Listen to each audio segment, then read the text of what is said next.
Noches, bienvenidos a todos los presentes, bienvenidos a Yesuilacán, en un agradecimiento especial a Gustavo Marinelli que nos permite tener siempre este espacio de encuentro presencial con psicoanalistas, autores de libros. Un agradecimiento especial a hoy nuestra invitada Liliana Moneta y a todos los presentes acá en Yesuilacán y también a los que se están conectando por el stream. Bueno, buenas noches, Lili. ¿Qué tal, Diego? ¿Cómo estás? Muchísimas gracias por aceptar esta entrevista.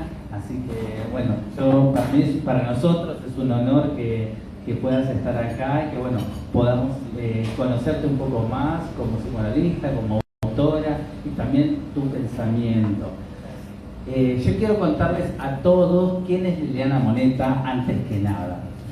Ella es psiquiatra y psicoanalista, especialista en psiquiatría y psicología médica, especialista jerarquizada en psiquiatría y psicología pediátrica, especialista en psiquiatría clínica deportiva, UP, fundadora y presidenta del capítulo de salud mental infanto-juvenil de la AASM, pasada presidenta de la AASM y miembro de la actual comisión directiva, JP de la materia de salud mental del Departamento de Psiquiatría y Salud Mental de la Facultad de Medicina de la UBA, presidenta honoraria del capítulo de Psiquiatría Infanto-Juvenil de APSA, presidenta del capítulo de Salud Mental, Actividad Física y Deporte de APSA, miembro vitalicia de la WFMEH,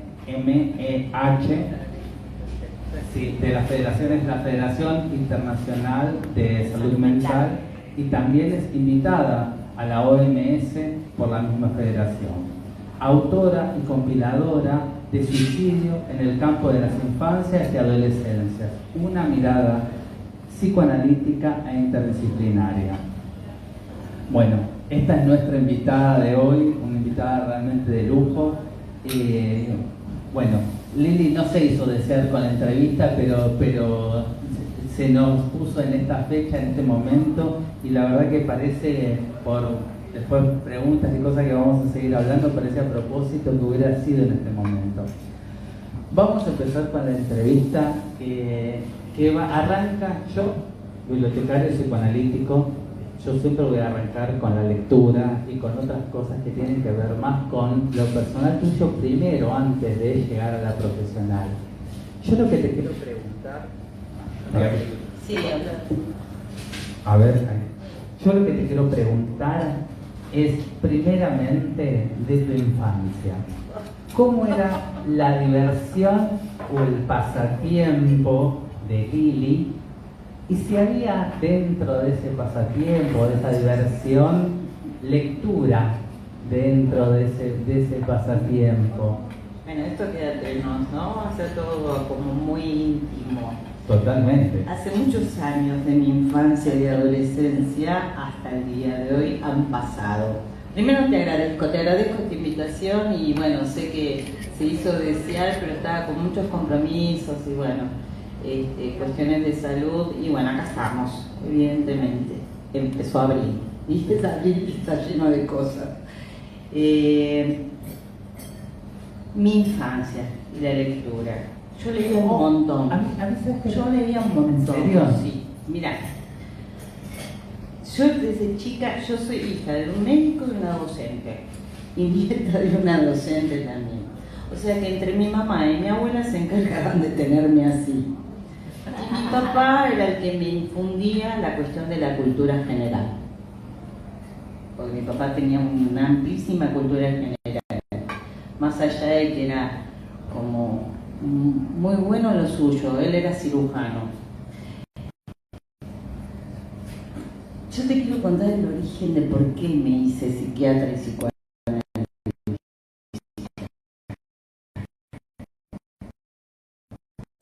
Eso lo voy... ¿viene después? Bueno, yo empezaba con Luqui Martina. ¿Te acuerdas de la colección? Vos, muy joven. Luqui Martina... Allá Gaby está diciendo que sí. Luqui Martina, la colección Robin Hood. Bueno, la colección Robin Hood, leía un montón. Llegó un punto que yo siempre digo que era muy sobreadaptada, viva, y después hice plop, hice explosión y aquí estoy. y es este producto final, porque todos los pacientes cuando me ven me dicen, ah, sí, bueno, vos sos así, ¿cómo puedo ser como vos? Y digo, pero esto es un producto acabado, un producto de mucho tiempo en donde se fue puliendo y esta es la hora final. Dice, no, porque vos estás sentado ahí y no te pasa nada. Digo, para, que a mí me pasaron muchas cosas. Pero bueno, es todo porque viste que los pibes de ahora todo quieren ya desde ayer para hoy. Y no.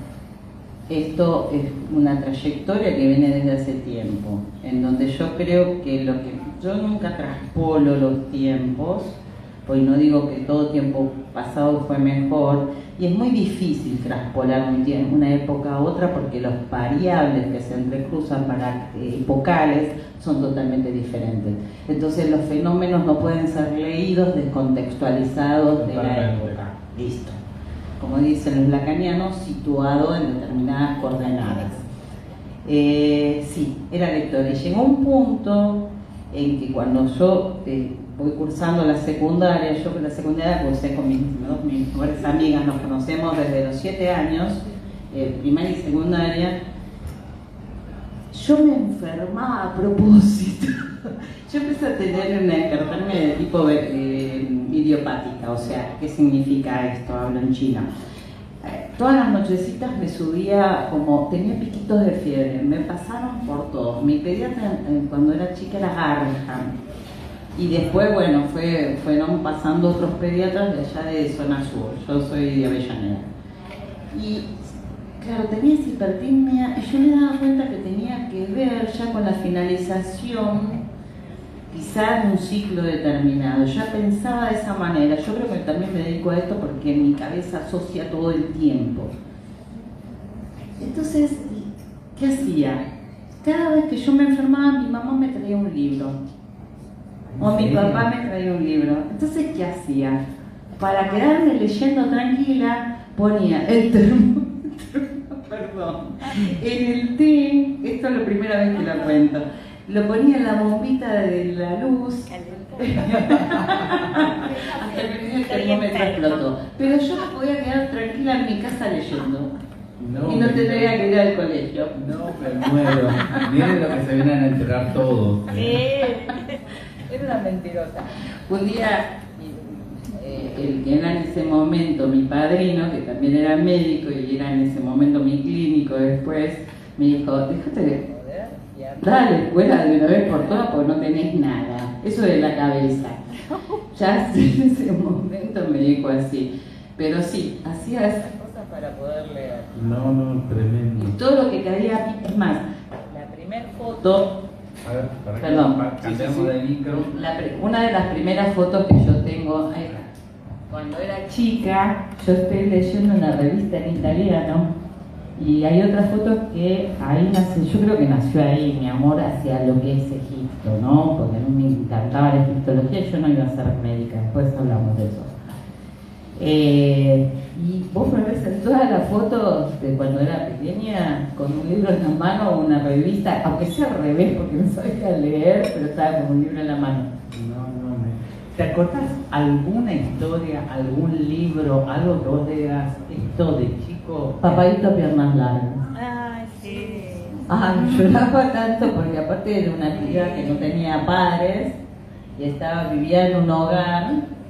Y bueno, tenía un mecenas, un tutor que era su mecenas, y la rescata y después se termina casando. Me gustan las historias de amor y Mujercitas. La otra era Mujercitas. Yo soy de la época de Mujercitas. Ahí me revelo la edad, pero bueno, no importa. No. Igual se fue reflotando todas las épocas. Sí, pero sí, totalmente. Son los clásicos realmente de la literatura universal. Sí. Bueno, no, pero no, a ver, la historia de amor, pero también fíjate cómo estaba esto de una cuestión con alguien que estaba como desvalido. Sí. Eso me parece como interesante.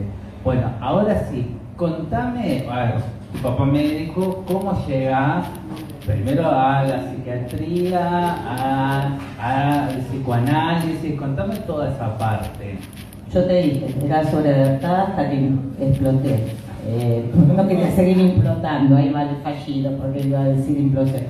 Entonces, sí, era el destino. Yo soy hija mayor. ¿Te acordás que los hijos mayores primero eran curas, los segundos eran médicos y los terceros salían del ejército? Sí. Sí, era así.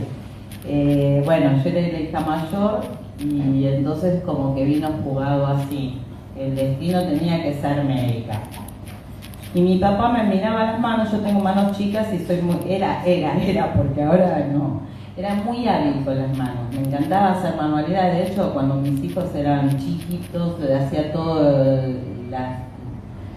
el merchandising, el catering, lo hacía todo yo, no contrataba nada, todo lo hacía yo, hasta que me cansé. Entonces, decía que tenía las manos chiquitas, que yo tenía que ser cirujano como él. Y yo dije, no, y médica, menos. A mí me gustaba mucho lo que era la antropología y la sociología. Entonces cuando yo le dije a mi viejo, primero me acuerdo que nunca me había llevado una materia, ¿se acuerdan ustedes? Nunca me había llevado una materia y yo hacía comercial, en ese tiempo era comercial. La única materia que me llevé en el quinto año de contabilidad, y ahí empieza todo. Yo lloraba y le decía a la profesora que yo había estudiado, que ahora supuestamente es la que es compañera mía en Megatlón, y lloraba, y mi mamá había venido a esa mesa. Bueno, ella dice, Isabel dice que no, pero y ella dice que sí. Bueno,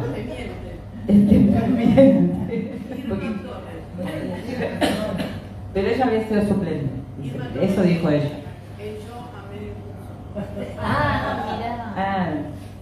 Bueno, esta compañera dice que fue ella la que me llevó. Bueno. Y en ese momento digo, pero yo no quiero ser contadora, no me interesa, igual la probé.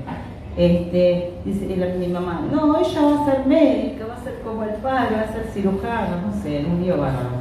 Entonces mi papá me dice, vos antropóloga, socióloga, que vas a morir de hambre. Y digo, bueno, está bien, soy médica, pero si soy médica voy a ser psiquiatra.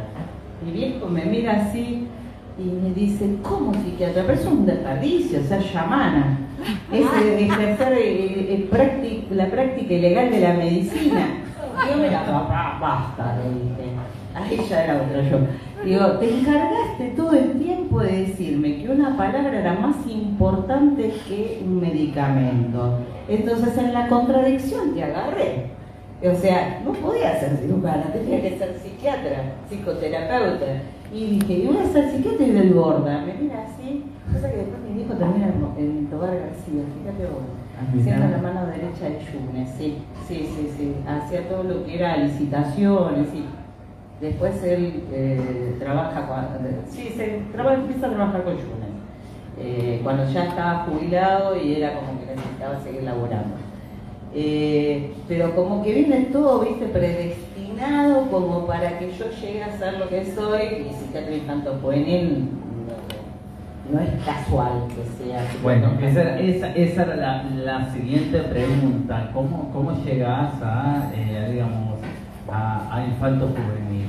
Bueno, yo me hice la residencia, yo me recibo, entro en la RISAN, lo que era el primer esbozo de la RISAN, y el proyecto era súper interesante, pero resulta que nos pasábamos dentro del ministerio, estaba Gali en ese momento. A ver, pongamos en contexto. Había vuelto la democracia en la Argentina, de década del 80. Yo me recibo en el año 85, en el 86 hay el examen de residencia, era muy jovencita. Y entro en lo que me venden en ese momento como algo muy bueno, que era la RISAN, que actualmente es un proyecto excelente, pero ahí se estaba recién gestando. Entonces nos la pasábamos en el ministerio y teníamos, mirá, gente que actualmente trabaja conmigo, teníamos de instructor a Gabriel Sedlar, que era psicólogo, no sé, yo perdí el rastro de Gabriel, y a Verónica Moradubú, que es una psiquiatra que trabaja conmigo en ARSA. Y teníamos a Elena Lenín, que todavía vive, y a Jorge Presta, que falleció hace unos años atrás, como instructores, docentes. Bueno, durante ese año estuvimos en el ministerio, en el hospital Rivadavia, sin ver un paciente, y después nos trasladan al barrio de 21, que es Osvaldo Cruz y Luna, en Barracas. sin ningún tipo de preparación como para asistir pacientes. No había infraestructura generada, o sea, había en papeles un proyecto, pero no había infraestructura generada para que circulara, para que funcionara el examen. Al año siguiente dije, yo esto no me lo banco. Entonces volví a dar el examen de residencia y tengo entre mi promedio, que era alto, porque en la facultad nunca me llevé una materia, y con el puntaje del examen de residencia, que también fue alto, y ese año no había estudiado casi nada, porque es totalmente arbitrario el examen de residencia, adjudico uno de los 3 más codiciados hospitales. Uno era el Álvarez, el otro era el Biel y el otro era el Piñero. Que adjudiqué el Álvarez. Y ahí empecé con, en ese momento se llama psicopatología la residencia. Después pasa a psiquiatría y después salud mental. Pero cuando yo entré era psicopatología, o sea que mi primera incursión fue en adultos. Por eso la especialista en psiquiatría y psicología médica, que es el de equivalencia a psiquiatría, pero dado por el Colegio de Médicos. Y bueno, ahí en el último año yo tenía supervisores de APDEVA, de APA, de la EOL, teníamos diversas líneas, farmacología muy poco, pero mucho psicoanálisis. Y psicoanálisis muy kleiniano, winnicottiano, y de la CAM venía de la mano de Pablo Friedman, fundamentalmente, que bueno, era concurrente en ese tiempo. Y después llegó a ser médico de planta, psiquiatra de planta y después jefe.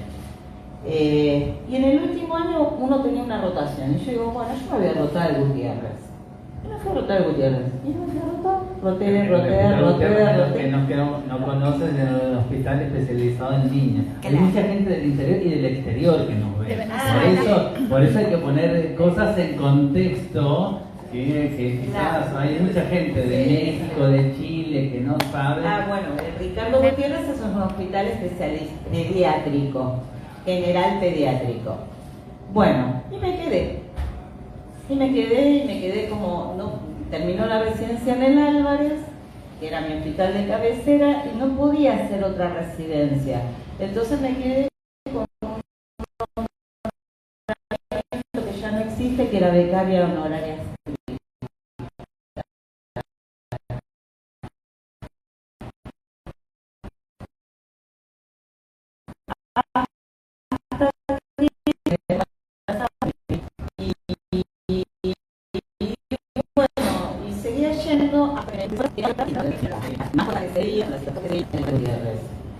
Que es un hospital que recibe aflujo de pacientes de diferentes partes del país, como puede ser el Garrahan, como puede ser el Elizalde, ¿no? Y bueno, y después como que tuvo un impacto con mi primer hijo, atendía muy pocos pacientes, pero ya en ese momento yo tenía una supervisora, era de Aldeva, que yo trabajaba con pacientes que no eran de la orden no eran esquizofrénicos, sino aquellos que en ese tiempo decían organizaciones borderline. Entonces, me acuerdo que Amalia Pandilla de Cabanera en ese tiempo, me dice, ¿es la primera vez que atendés este tipo de pacientes? Digo, sí. Dice, pero son muy buenos para esto. Y ahí es otra más que me indicó el camino.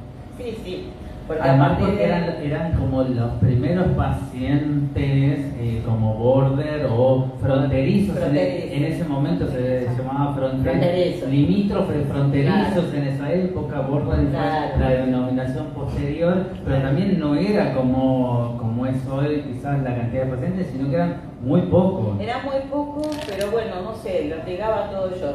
Y Amalia Amalia era muy unicotiana. Yo soy muy unicotiana. Bueno, hasta altura del partido soy monetiana, como digo yo. Pero yo tengo mucho del maternizaje, me llevo muy bien con todo lo que tiene que ver con lo transferencial o con lo transferencial y lo que es empático. Entonces los pacientes venían y se quedaban, y era la época en que vos veías 3-4 veces al paciente por semana. Que después yo digo, hay que tener, no solamente por parte de los pacientes, sino por parte del profesional, ¿no? como estar como capacitado como para ver al mismo paciente 4 veces por semana. Pero era, bueno... a ver, era una alta frecuencia en el hospital. En el hospital y en privado también, porque después me empezó a mandar en el privado. Y lo que me di cuenta con el correr del tiempo, que hay pacientes que no los suelen recibir otros profesionales. Porque, soy franca, yo lo digo a mis alumnos, son un dolor de cabeza, porque están siempre colgados de la palmera. Entonces un día, yo digo, es un atentado al narcisismo del profesional y bueno, hay que estar como preparados para afrontar esa herida de que un día está bárbaro y habla loas de vos, de lo bien que lo llevas, y al día siguiente aparece que se quiso matar o se cortó todo. Y uno dice, pero de gran profesional no tengo nada, y no lo tiene que basar en uno, lo tiene que ver en el paciente, que es así, las fluctuaciones son así. Y he tenido muchas satisfacciones y sé que me están viendo pacientes ahí, porque me están viendo pacientes que me dijeron que me iban a ver, pacientes que ya a esta altura los empecé a atender muy jovencitos, que ahora tienen 40 y pico de años, y que muchas veces dicen, pero ¿hubo cambio? Sí, hubo cambio. Y actualmente forman una familia, son profesionales, es gente que pudo acceder a otra calidad de vida. Está bien, uno deja un pedazo de sí mismo en cada terapia, en cada tratamiento, pero bueno, sí, me empecé a... Además, muy comprometida en esto, en el hospital, porque digamos, más allá de, a ver, no es tan común. A ver, la alta frecuencia en un hospital público no es común, no es ordinaria. El alma de saber que me daba a mí, porque hacíamos guardias seguidos, entonces yo tenía, supongamos, 3, 4 pacientes, que lo podía ver en cualquier momento. El paciente decía, ¿puedo? Sí, teníamos. Y entrábamos al consultorio o lo que sea, porque no había mucho recurso edilicio como para tener las sesiones. Pero al ser residente, era como que tenía la disponibilidad a full y el manejo de la clínica a full. Entonces, convivía todos los días con los pacientes, entonces lo podía ver todas las veces que yo quería. Quiero hacer una aclaración. El Hospital Álvarez es un hospital polivalente, no es un hospital monovalente. Entonces, realmente más loable lo que me decís, lo que estás contando. Sí, y un hospital de referencia, un hospital de escuela, un hospital de elite que formó a grandes profesionales. No porque yo esté entre ellos, pero bueno. Humildad aparte, digamos. Sí, bueno, ya no tengo a Will. Preguntan si estaban internados los pacientes. Sí, y muchos venían por consultorios externos, dependiendo, sí. Era sala, en ese momento no había sala de mujeres, siempre era sala de hombres, sí. Es interesante, muy buena la pregunta, gracias Maru. A ver, yo sigo preguntándote, vamos a hacer un punto de aparte y quiero que me cuentes un poco sobre la Asociación Argentina de Salud Mental y tu participación en ella. Vamos a hacer un puntito aparte y volvemos con la clínica infantil. Bueno, hasta hace poco yo fui la presidenta de la Asociación Argentina de Salud Mental, una asociación que me enorgullece haberla presidido, si bien también me dio dolores de cabeza. Pero bueno, son, como digo yo, los actos de apertura, de esas tensiones que uno tiene que sostener cuando es una asociación tan grande, porque tiene muchísimos socios, muchísimos capítulos, y hay que consensuar con la heterogeneidad de conocimientos y de opiniones. Entonces, no siempre se puede llegar a acordar, pero bueno, en términos generales, a mí me conocen como la presidenta que fui como más generosa y más afectiva, como que escuchaba, venía alguien y decía, bueno, tenemos un problema, podés saber, y de repente me encontraba en situaciones que digo, sin comerlas ni beberlas, digo, ¿yo qué tengo que ver con determinadas situaciones que pasaban en el pasillo de, no sé, los ámbitos laborales de las personas que constituyen los capítulos? Los capítulos son áreas de trabajo y de especialidades y trabajos que conforman una asociación. Son las células que conforman la asociación. Entonces, dirimiendo cuestiones... ¿Cuántos son? ¿10, 15? No, somos 60. Son más de 60 capítulos. Sí, más de 60 capítulos, entre el cual está Diego, que la verdad que es un capítulo serio. Yo siempre digo, es un capítulo serio que trabaja a fondo. Acá está Laura también, con su hipomanía. Hay varios que estamos en capítulo. Yo pertenezco al capítulo de Historia de la Salud Mental en la Argentina. Pero digamos, hay más de 60 capítulos. Hay más de 60 capítulos, al que presido yo desde hace años, no debería decirlo, que lo fundé y lo presido, que es el de Infanto Juvenil, que realmente es un capitulazo, porque realmente fueron cambiando la gente que lo conformó, porque bueno, hay gente que falleció, hay gente que se fue a otro lado y hay gente que bueno, se recicló, pero formamos un lindo grupo. Bueno, acá está el producto, ¿no? Después vamos a hablar del libro y bueno, los productos que se ven en los congresos.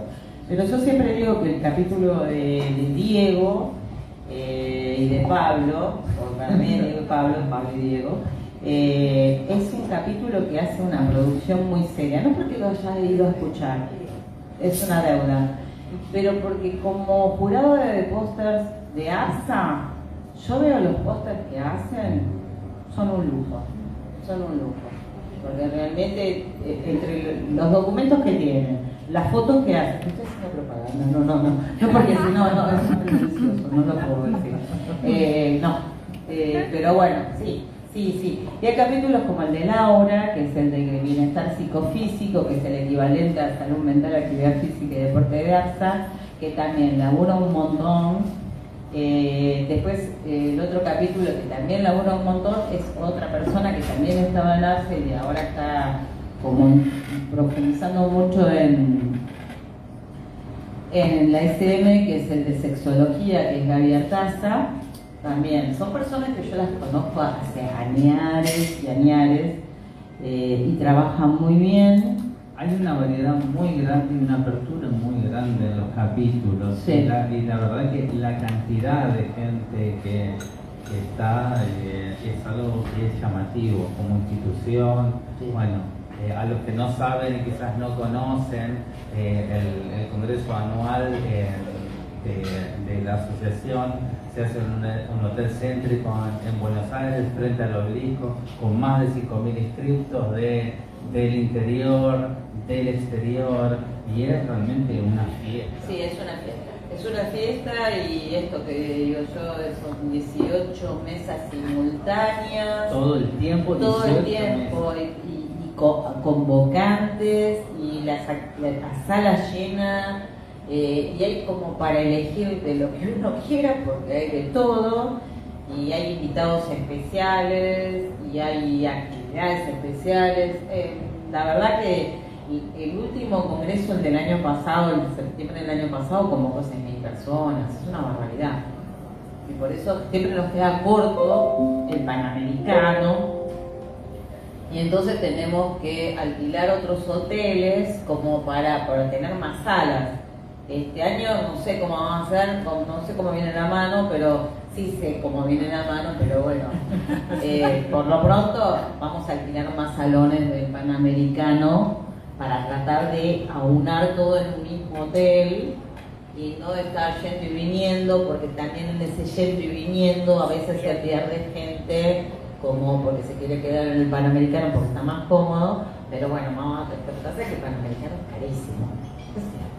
El año pasado fueron 3 hoteles distintos. Claro. Y en un momento hubo 5. Lo que pasa es que es un orgullo nuestro también solventar todos los gastos de organización del Congreso con el pago de la inscripción. Cosa que nosotros no... Sí, porque están las librerías, pero las librerías, viste que es mínimo el aporte económico. A diferencia quizá que en otros que están los laboratorios, y entonces ponen mucha plata ahí. Pero bueno, nosotros nos diferenciamos en eso. No es ni bueno ni malo. Yo no vengo ni a castigar ni a demonizar nada, porque estoy en las dos asociaciones y soy psiquiatra, no puedo decir nada. Pero realmente es una maravilla que se pueda solventar con las inscripciones de los socios y la pequeña cuota, porque nosotros pagamos nada actualmente. Es una cuota muy accesible, Muy para, accesible. para todos los miembros. La verdad que es un lujo. Sí. Es un lujo de lo que recibimos, de lo que estamos, y esto, la calidad, como vos lo decís muy bien. Aparte de la producción que hay, los cursos, las diplomaturas de excelencia con certificación universitaria, las actividades especiales, estas que hace, por ejemplo, ustedes en Córdoba. O sea, el nombre de la asociación fue llevado a otros lados y a nivel internacional ni hablar, porque bueno, siempre participamos en todos los congresos que nos invitan, fundamentalmente porque la SM forma parte de la Federación Mundial de Salud Mental y entonces allí vamos. Pero bueno, sí, es una asociación que va creciendo día a día. Y las becas que dan. Sí, bueno, acá tenemos a la presidenta del Colegio de Psicólogos del Distrito 12, también una amigaza y que forma parte del capítulo de Infanto. Sí, tenemos personas heavy acá. Sí, totalmente. Acá de forma presencial, ¿no? Y son todas amigas. Sí, bueno. Bueno, listo, era un pedacito de la preguntita de la serie, ya la terminamos. Ahora, sigamos. Como especialista en infanto juvenil, yo quiero ir como adentrándome en el tema del libro, particularmente como psiquiatra en infanto juvenil. ¿Desde cuándo ves el tema de la ideación suicida? No, hace años. Al trabajar con un tipo de población específica, es como que, y aparte en un momento dedicarme fundamentalmente a la adolescencia, porque ahí viene el síntoma. Yo quería hacer antropología y sociología. Sí. Y no. Empecé a estudiar antropología, pero quedé embarazada y no pude seguir, porque también era muy difícil. Empecé a estudiar antropología cuando era el decano de RAM, en la UBA. Entonces, cuando yo me empiezo a dedicar a la adolescencia para entender al adolescente contemporáneo, es necesario atenerse a varias variables. Este es el último libro, pero yo escribí uno en el 2013 que todavía tiene plena vigencia, que se llama Tribulaciones y vicisitudes en la adolescencia.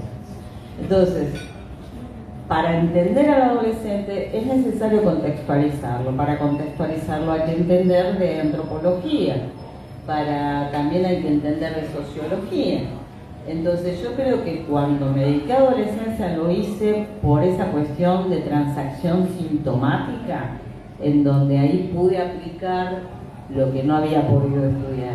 Y me formé como autodidácticamente en temas sociológicos y antropológicos.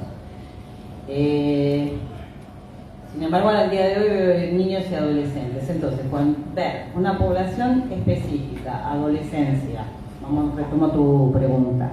Sí. Y una adolescencia un poco particular. Pues ya sabías que yo me dedico a borderline, en donde yo no puedo hablar de borderline en el adolescente. No hablo. Mis colegas me lo derivan como trastorno de personalidad y yo les hago así, hago magia, plástico, y digo adolescencia compleja o adolescencia prorrogada. Por eso es como que le doy un changüí a eso de que, bueno, puede fluir y evolucionar hacia otra cosa. Si uno mete mano, ¿no? Si uno interviene activamente. Si interviene activamente. Entonces, ahí empecé a ver la cuestión del suicidio. Más allá que el tema del suicidio, para mí siempre fue algo de moneda corriente. Yo creo que, como dice esta cuestión freudiana, la muerte y la sexualidad no tienen inscripción en el inconsciente, y yo desde chica era muy gótica. Eso no te lo dije. Me leía Mujercitas y ahora... Después fui gótica. Pero después me tuve que ayornar nuevamente porque te veían como rarita, ¿viste? Si pintabas al óleo simbólicamente, si escribías poemas raros, eras rarita, entonces te convertías en una concheta, como se decía en ese tiempo, era milipili, actualmente milipili. Entonces creo que el tema de la muerte siempre estuvo. Y verlo en los adolescentes, yo siempre digo que el adolescente, la sombra del adolescente es el suicidio. Entonces uno tiene que estar muy atento. Y la historia viene, porque ahora todos se llenan la boca con las autoinjurias y las luces urbanas y todo eso, la historia viene desde 1998, hace muchos años, cuando yo empecé a ver que se empezaban a conjugar determinadas variables que eran totalmente diferentes a las que se habían jugado previamente. Entonces siempre digo lo mismo, el que me conoce ya sabe que digo esto. Ya no se podía trabajar con lo intrapsíquico, porque la realidad se empezaba a filtrar por la ventana. Yo atendía en un primer piso y se filtraba todo el tiempo por ahí. Entonces había que considerar lo macrosocial, aparte del micro y el psiquismo y todo lo demás. Entonces, como para poder entender determinadas situaciones que empezaron a emerger, como las autoinjurias. Porque yo la primera autoinjuria que vi fue en el año 2000. Digo, ¿y esto qué es? El cuerpo puesto en juego. Está escrito en ese libro, porque después yo pedí autorización y elaboro, generalmente acá como que es más serio, pero cuando yo tenía que contar un caso clínico o tenía que presentarlo, ¿qué hacía? Cada paciente lo relacionaba con una canción o con un cuento o con la mitología, porque siempre había algo del caso que me remitía a eso, y en pos de eso iba trabajándolo, porque tampoco me gustaba rotular a los pacientes con un diagnóstico. Por eso aparece el caso de la vampira. Cuando la madre me dice, ¿qué diagnóstico tiene mi hija? Síndrome vampírico. Y yo me estaba mirando diciendo que... Y se desarmó, y pero si tu hija le dijeron que está navegando entre la vida y la muerte desde chica, y sí, y se chupaba la sangre, se traía la sangre con una jeringa y se la chupaba. Sí, he visto cosas. Por eso digo, desde hace muchísimos años en donde empecé a trabajar con la cuestión de las autoinjurias. Y tenía mi primer curso en la SM, cuando todavía no eran las clases sincrónicas, asincrónicas, virtuales, la docencia. Yo todos los lunes se llamaban tribulaciones y vicisitudes. Después lo tuve que publicar porque viste cómo es esto, te llorean y no te excitan. Sí, totalmente. Por eso, yo publico para eso. Y empezaba a subir escritos sobre estas cuestiones, que después publiqué en el libro. Y entonces, cuando venían las preguntas de los alumnos, yo las personalizaba. Y ahí había un ida y vuelta en donde empezábamos a ver, comentaban, se hacían ateneos, todo escrito, y ahí empecé a tomar como mayor cercanía con la cuestión de la muerte, pero la muerte del adolescente en sí. Y fíjate que las cifras que arroja el libro son impresionantes, porque bueno, teníamos cifras hasta el 2000, no me las acuerdo de memoria, ahora estoy cansada, no. Y recién el INDEC empezó otra vez a relevar los datos estadísticos el año, estamos en 2026, en los principios del 2025. Y es una de las primeras causas de muerte. O sea, que esto de que la sombra del adolescente es el suicidio, siempre. Lo que pasa es que antes no era tan como vos te decís que no era. Hoy es que es más visible, o por ejemplo hay una exacerbación, por ejemplo, de todo lo que se habla, por ejemplo, de las redes sociales, y digamos, hay un montón de, a ver, lo mismo que vos hablabas hoy, de la antropología, del contexto, de lo que vos veías. A ver, yo imagino que todos los pacientes que vos veías en la década del 90, estamos a 20 y pico de años, hay un cambio. Hay un cambio importante. Yo siempre digo que ahora va a salir un artículo mío en la actualidad psicológica al respecto. con esto de los que decían que yo no iba a escribir sobre la tele, y después estuvo tan trillada la cuestión, porque yo siempre me dediqué a los colectivos juveniles. Y dije, no voy a escribir sobre ello. Pero escribí sobre esta cuestión que para mí es fundamental, que antes existían redes de sostén bien instituidas, empezando por la familia, siguiendo por el club. Yo no digo, no voy a traspolar, pero me pongo a mí. Primero estaba la familia, segundo estaba Racing. Sabía que iba a nombrar. Sabía que Viva Racing, decían acá. Bueno, pero yo... el que la conoce a Lili sabe que iba a hablar, en algún momento iba a mencionar a Racing. Pero no me entiende, nadie me entiende que Racing se entreteje con la historia de mi vida. Yo vivía acá en la calle Encina, cruzaba Encina y ahí lo tenía el club. Y mi mamá que trabajaba todo el día, mi viejo que trabajaba, y sí, iba a la colonia, iba a tenis, iba, no sé, a patinar, ¿me entendés? Pero el club me contenía porque era una familia. Sí. La escuela estaba en tercer lugar, pero la escuela también. Eran redes institucionales. También iba, ¿cómo se llama lo de San Juan Evangelista? Los scouts, ¿dónde? No. Los grupos católicos, porque yo era un colegio católico. La Acción Católica. La Acción Católica. Claro, eran grupos muy fuertes que sostenían. De repente eso se fue diluyendo, Eran grupos de pares que contenían. Tal cual. Pares en el momento de la adolescencia que son tan necesarios. Claro. Pero también de adultos referentes que no eran tan ambiguos y que se hacían cargo de lo que les pasaba al adolescente. Ahora todos se lavan las manos. Mira, un ejemplo que yo como siempre era, cuando yo era chica te revisaban la cabeza si tenías piojos con la mano. De repente cambia todo y tocar a un chico se podían denunciar. Entonces empezaron con el lápiz a ver si tenían piojos o no tenían piojos. A partir de ese momento las cosas fueron, no por los piojos o los piojos, ¿no? Son eternos los piojos. Pero como que empezó a haber como esto de que no había referentes, no había instituciones que sostuvieran. Y entonces empezó a ganar terreno otra cosa.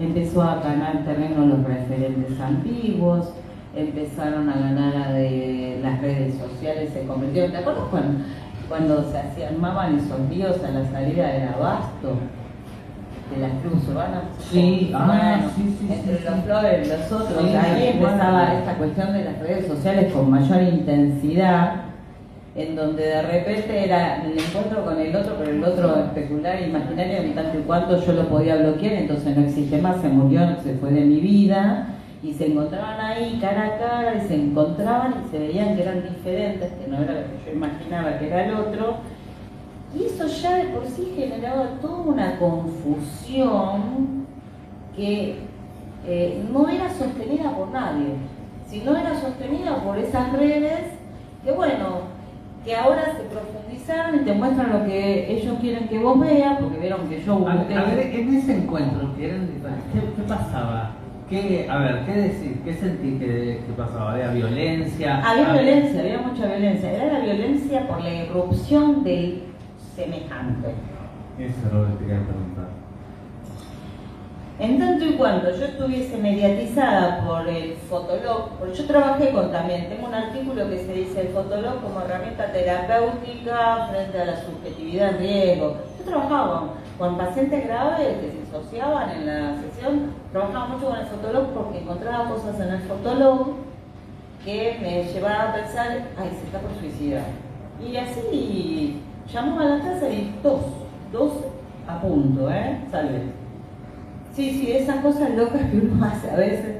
Pero, a ver, también en el Fotolog estaba salá. Entonces, por eso digo, yo me imaginaba que el otro era igual a mí y que yo podía hacer y deshacer al otro con solo apretar un botón y bloquearlo. Como ahora te bloquean de todos lados. ¿Viste? Me peleé, lo bloqueé. Ah, lo bloqueaste, pero la persona sigue existiendo. Bueno. Entonces, en ese encuentro, cuando se encuentran entre ellos, ven que no eran iguales, porque como dice el meme, el otro es otro. Eso es lo que no entienden los adolescentes. Es el gran trabajo del adolescente, salir de su ombligo, de su narcisismo y saber que existe el otro. Y esos eran los grandes despelotes que se armaban, nada más por la violencia de encontrarse con el otro diferente, vivenciado como un acto violento. Y fíjate que aún al día de hoy, ¿no? La cuestión del bullying, eso que está dando vueltas por ahí, en estos días es muy... Bueno, quizás eso es una de las cosas a las que yo quería llegar con Lili o preguntarle. El lunes hubo un caso de un chico que sufría bullying y fue a la escuela con una escopeta y mató a otro. Bueno, es realmente un caso que conmociona a toda la Argentina y bueno, un poco también llegar a vos con esta pregunta que no te la hicieron en otro lado, te la hago yo, pero bueno, ¿qué es lo que vos sentís que tiene que ver con todo esto de la ideación suicida? O también esto de, a ver, ¿sabes qué es el punto que a mí me da en esto?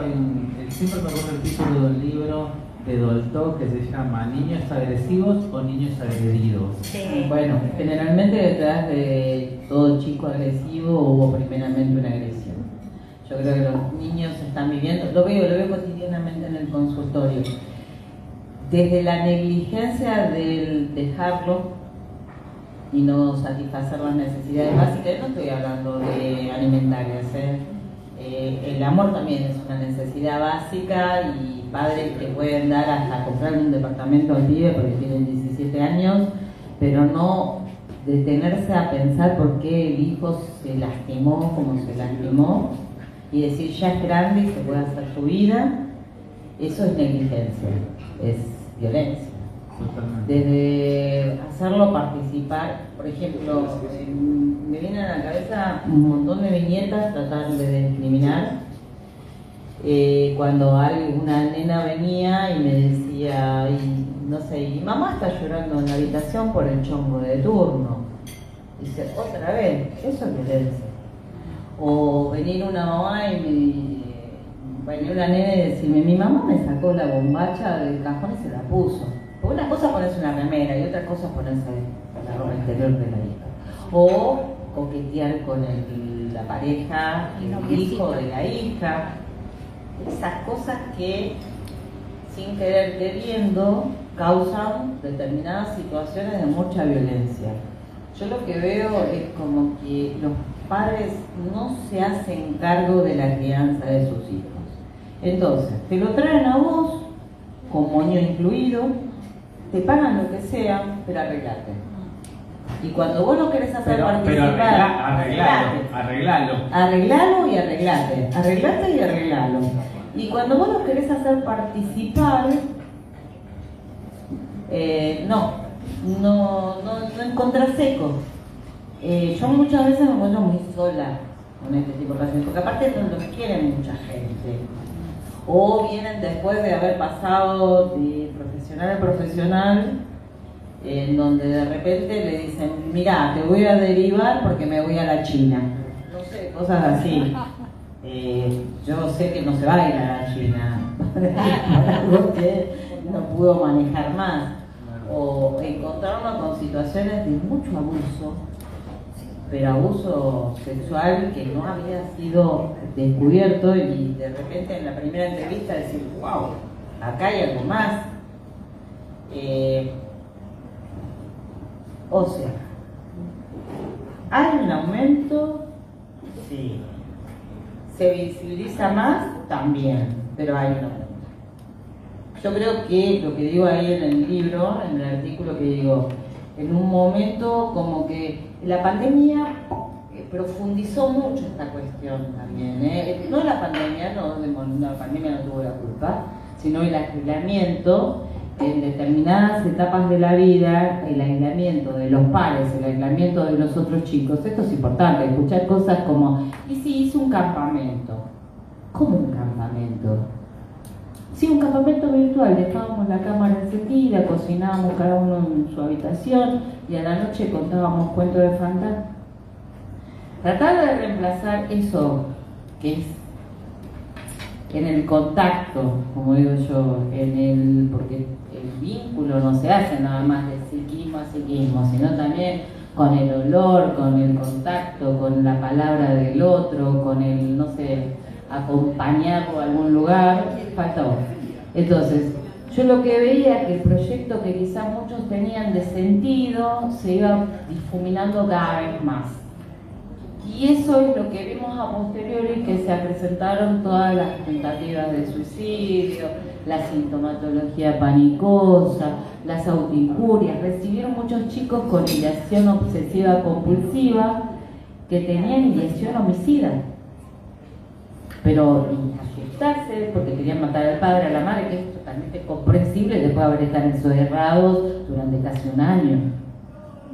Entonces, eso también, hicimos las cosas muy mal, pero bueno, no estoy acá para recriminar a nadie, pero sí señalar que sí, aumentó. Tuvo muchas consecuencias en la salud mental de todos. Sí, incluso de la mía. La de todos. Como digo, estar trabajando en el mismo lugar que estás almorzando, cenando, tener tus momentos de ocio y estar atendiendo también, eso es lo que se va. Y estar uno, siempre digo, yo soy muy franca muchas veces, estar tratando de sostenerse uno frente al impacto que causa algo que te desconcierta y que no entendés y que se filtró la información. ¿Te acordás de ese gráfico que había de como bolitas volando por todos lados, que el virus estaba por todos lados y salía, te lo aspirabas, te entraba por la piel? Bueno, esa sensación de hostilidad en el exterior, creo que a los chicos también, para nosotros ni hablar, pero a los chicos muchísimo más, porque es como que quizá esa hostilidad que vivenciaron después también la pueden estar volcando en el afuera, ¿no? Quizá también, esto lo estoy pensando ahora, quizá también algo de la hostilidad esa como que intoxicó al pibe ahí adentro, después fue lanzada al afuera. Esta cuestión de actuar lo que se vivenció, porque yo creo que en algún momento los padres esos se repudrieron porque lo decían, y no sé, ya no fue un trato cordial de al principio, bueno, hagamos la pizza, hagamos la torta, vamos a leer todos esto, no, después ya los pibes... El primer cumpleaños era fantástico y maravilloso, el número 80 ya era una locura y un embole. Pero bueno, yo creo que, yo pensando un poco en lo que vos hablás y lo que vos decís de esto, de lo que se vivenciaba desde afuera y cómo uno lo exteriorizaba, me quedo pensando en esto. Por un lado, hay personas o hay psiquismos que exteriorizaban esto con o la idea de suicida o lo suicida, o como este chico de Santa Fe que no fue contra su propio cuerpo, pero también exteriorizó algo contra otros. Claro. Y me parece que hay como, no sé, mi pregunta es esto, hay como una alta, o en realidad es una baja tolerancia a la frustración y que digamos, esto produce actuaciones en un sentido o en el otro. Sí, hay mucha baja tolerancia a la frustración, porque lo que se ve también es a cubrir las demandas en forma inmediata, lo que yo te decía previamente. Está bien, quizás yo tengo una población bastante viciada en ese sentido, pero yo creo que en vez de generar la demanda de parte de ese chico, que después va a generar otro tipo de cosas mucho más refinadas, como es el deseo por, y al desear la adhesión a la vida o al proyecto de vida, se cubre, te pongo galletitas, te doy galletitas todo el tiempo y no te dejo generar eso que es necesario para aferrarse a la vida. Y como digo yo en el artículo, y al diluirse eso, perdido por perdido, ya está. Como digo, y bueno, es como convertirse en el héroe también de algo y ser protagonista de algo en un mar, en un océano en donde todos somos iguales. Porque viste que ahora la tendencia, ahora no, desde hace tiempo la tendencia es a uniformar todo, y aquel que sobresale un poco, tendencia a sofocarlo. porque ese puede ser un futuro, que eso yo lo hablaba hace mucho con los de las tribus urbanas, porque a mí lo que me fascinaba o me llamaba la atención era no la tribu urbana en sí, que era lo que fascinaba a todo el mundo, sino el fenómeno que le causaba a la gente, que lo miraban, le gritaban, lo puteaban, y vos decís, ¿por qué? Era el otro, era el desconocido, el posible agresor. Entonces, convengamos que se fueron dando un montón de situaciones en donde eso que podía ser un potencial revolucionario, como pasó con los chicos, pero eso ya tenían, fíjate lo que pasó con la noche de los lápices. Yo creo que los colectivos juveniles es como tratar de emular eso, ¿no? Tratar de hacer una revolución en contra del sistema y denunciar todos los defectos que tiene el sistema. Y fíjate cómo progresivamente trataron de acallarlos, con lo que sea. Ahora con los algoritmos, las redes sociales, y que te pasan 10.800 huevadas por minuto, porque muestran lo que te quieren mostrar. Lo otro te lo dejan de lado. Y yo, ay, qué cosa, me sale todo de Racing, o todo del gym, porque me sale todo del gimnasio. Sí, y también particularmente hay palabras que el algoritmo, como suicidio o lo que sea, baja y cancela directamente. Entonces, Sí. no hay una forma de hablar o de un tema de salud mental de forma preventiva. ¿Por qué? Porque el algoritmo directamente lo cancela. Es tremendo eso, porque es más, hay una censura en las redes. Hay una censura en las redes, y fíjate lo que pasó en Entre Ríos, hablando de Santa Fe, lo otro, lo de Ori,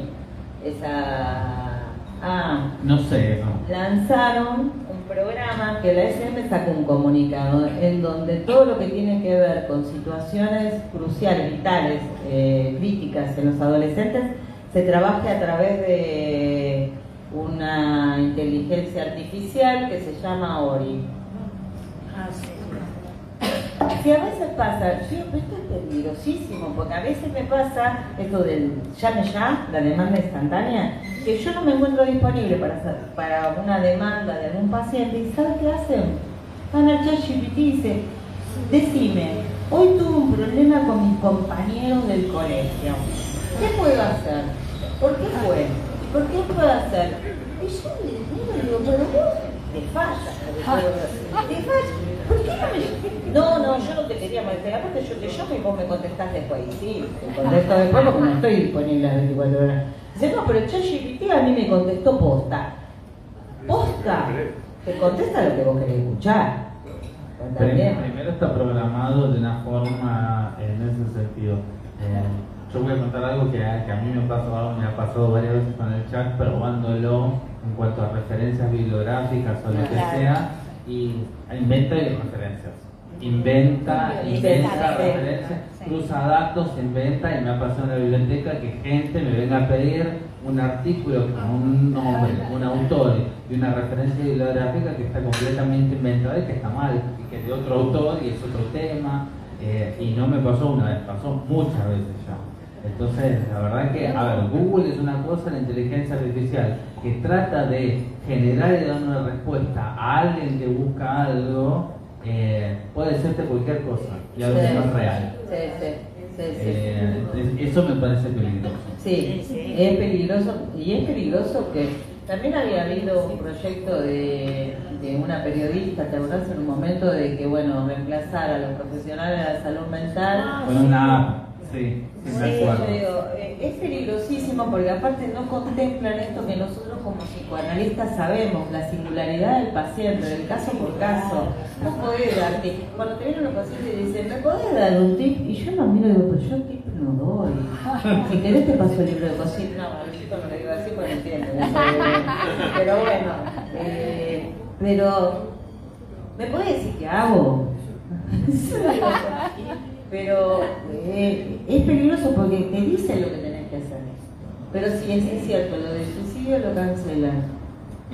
Sí, yo de casualidad no sé cómo no me bajaron el flyer y lo que estuvimos poniendo nosotros como para esto, porque realmente lo cancela. Yo te quiero preguntar, ¿Qué es lo que vos ves en cuanto a la mirada psicoanalítica como salida para todo esto?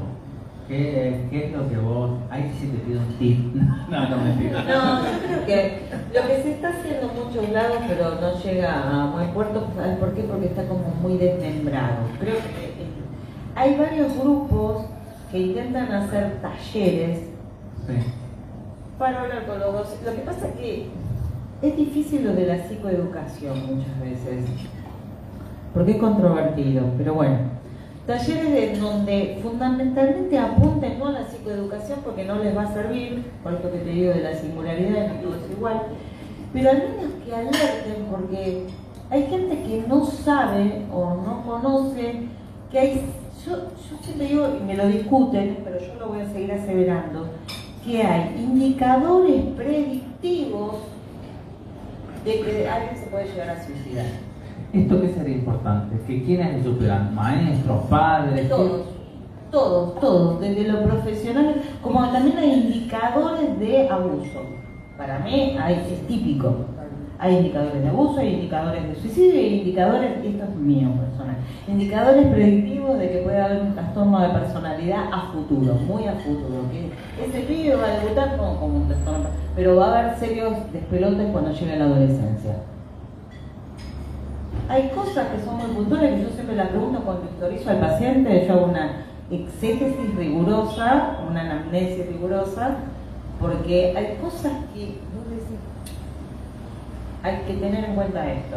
Entonces, que todos hacer diferenciado, ¿no? Hacer como admisiones, ver qué grupo, ver la calidad de los grupos, qué nivel tienen los grupos, y en base a eso no juntarlos a todos, sino hacer grupos específicos y lanzar información, pero aparte no lanzar información y te vas y chau, sino hacer un seguimiento. ¿Sabes quién hacía? Estaba piola, lo que pasa es que ahora está grande, sí. ¿Te acuerdas de, bueno, vive todavía, Héctor Basile? Sí. Bueno, Héctor uno de los pioneros con la cuestión del suicidio y hacía grupos. Bueno, lo que pasa es que después es como que se fue, después estuvo con el, bueno, ahora en Manuel de Alessandría está también ¿cómo se llama? Esta psicóloga, psicoanalista, tiene el capítulo de la autoridad. Diana Altavilla. Diana Altavilla tiene varios libros.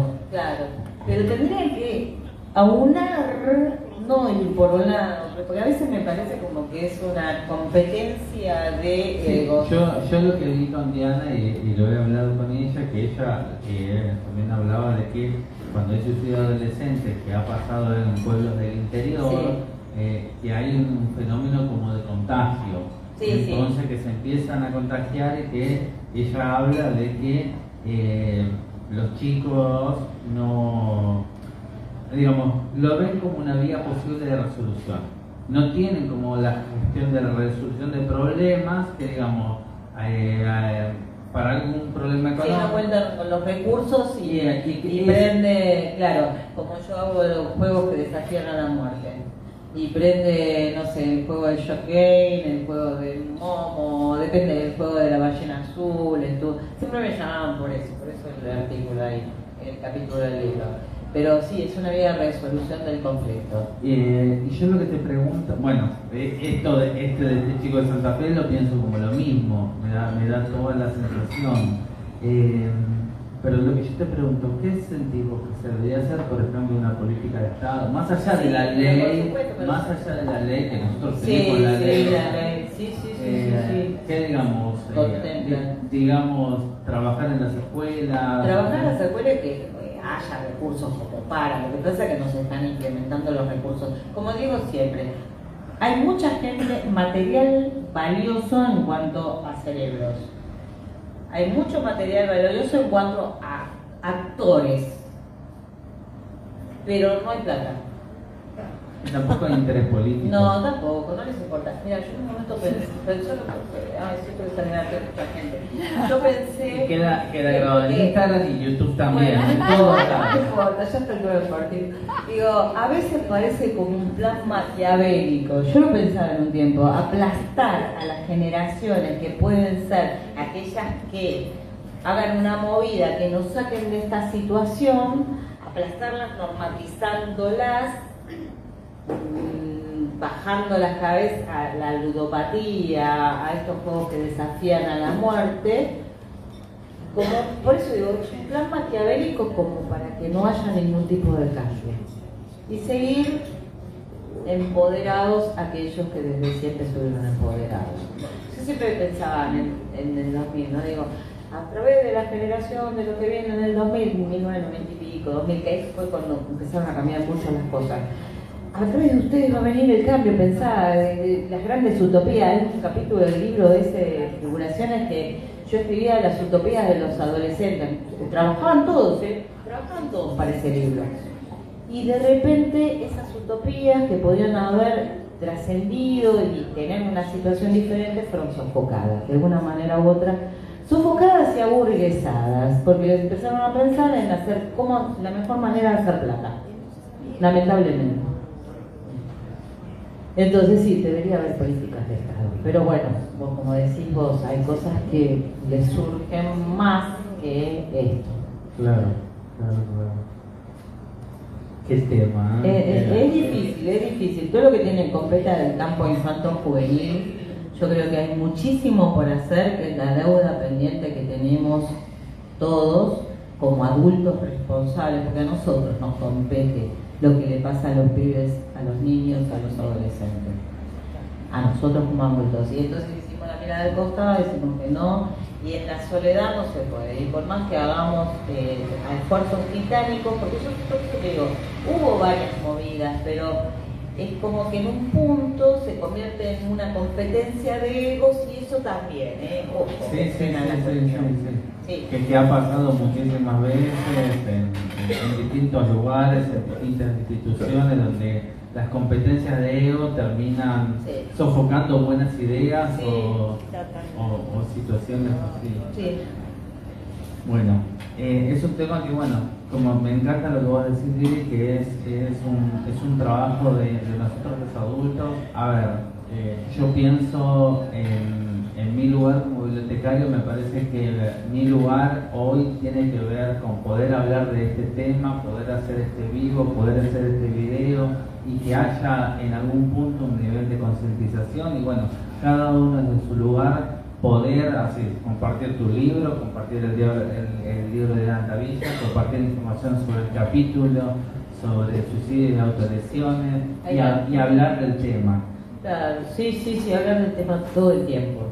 Sí, no callar más, como de antes que decía, de eso no se habla. Y otra cosa que yo ayer estaba leyendo el capítulo de Moni, por las dudas, pues si tenía que decir algo, y...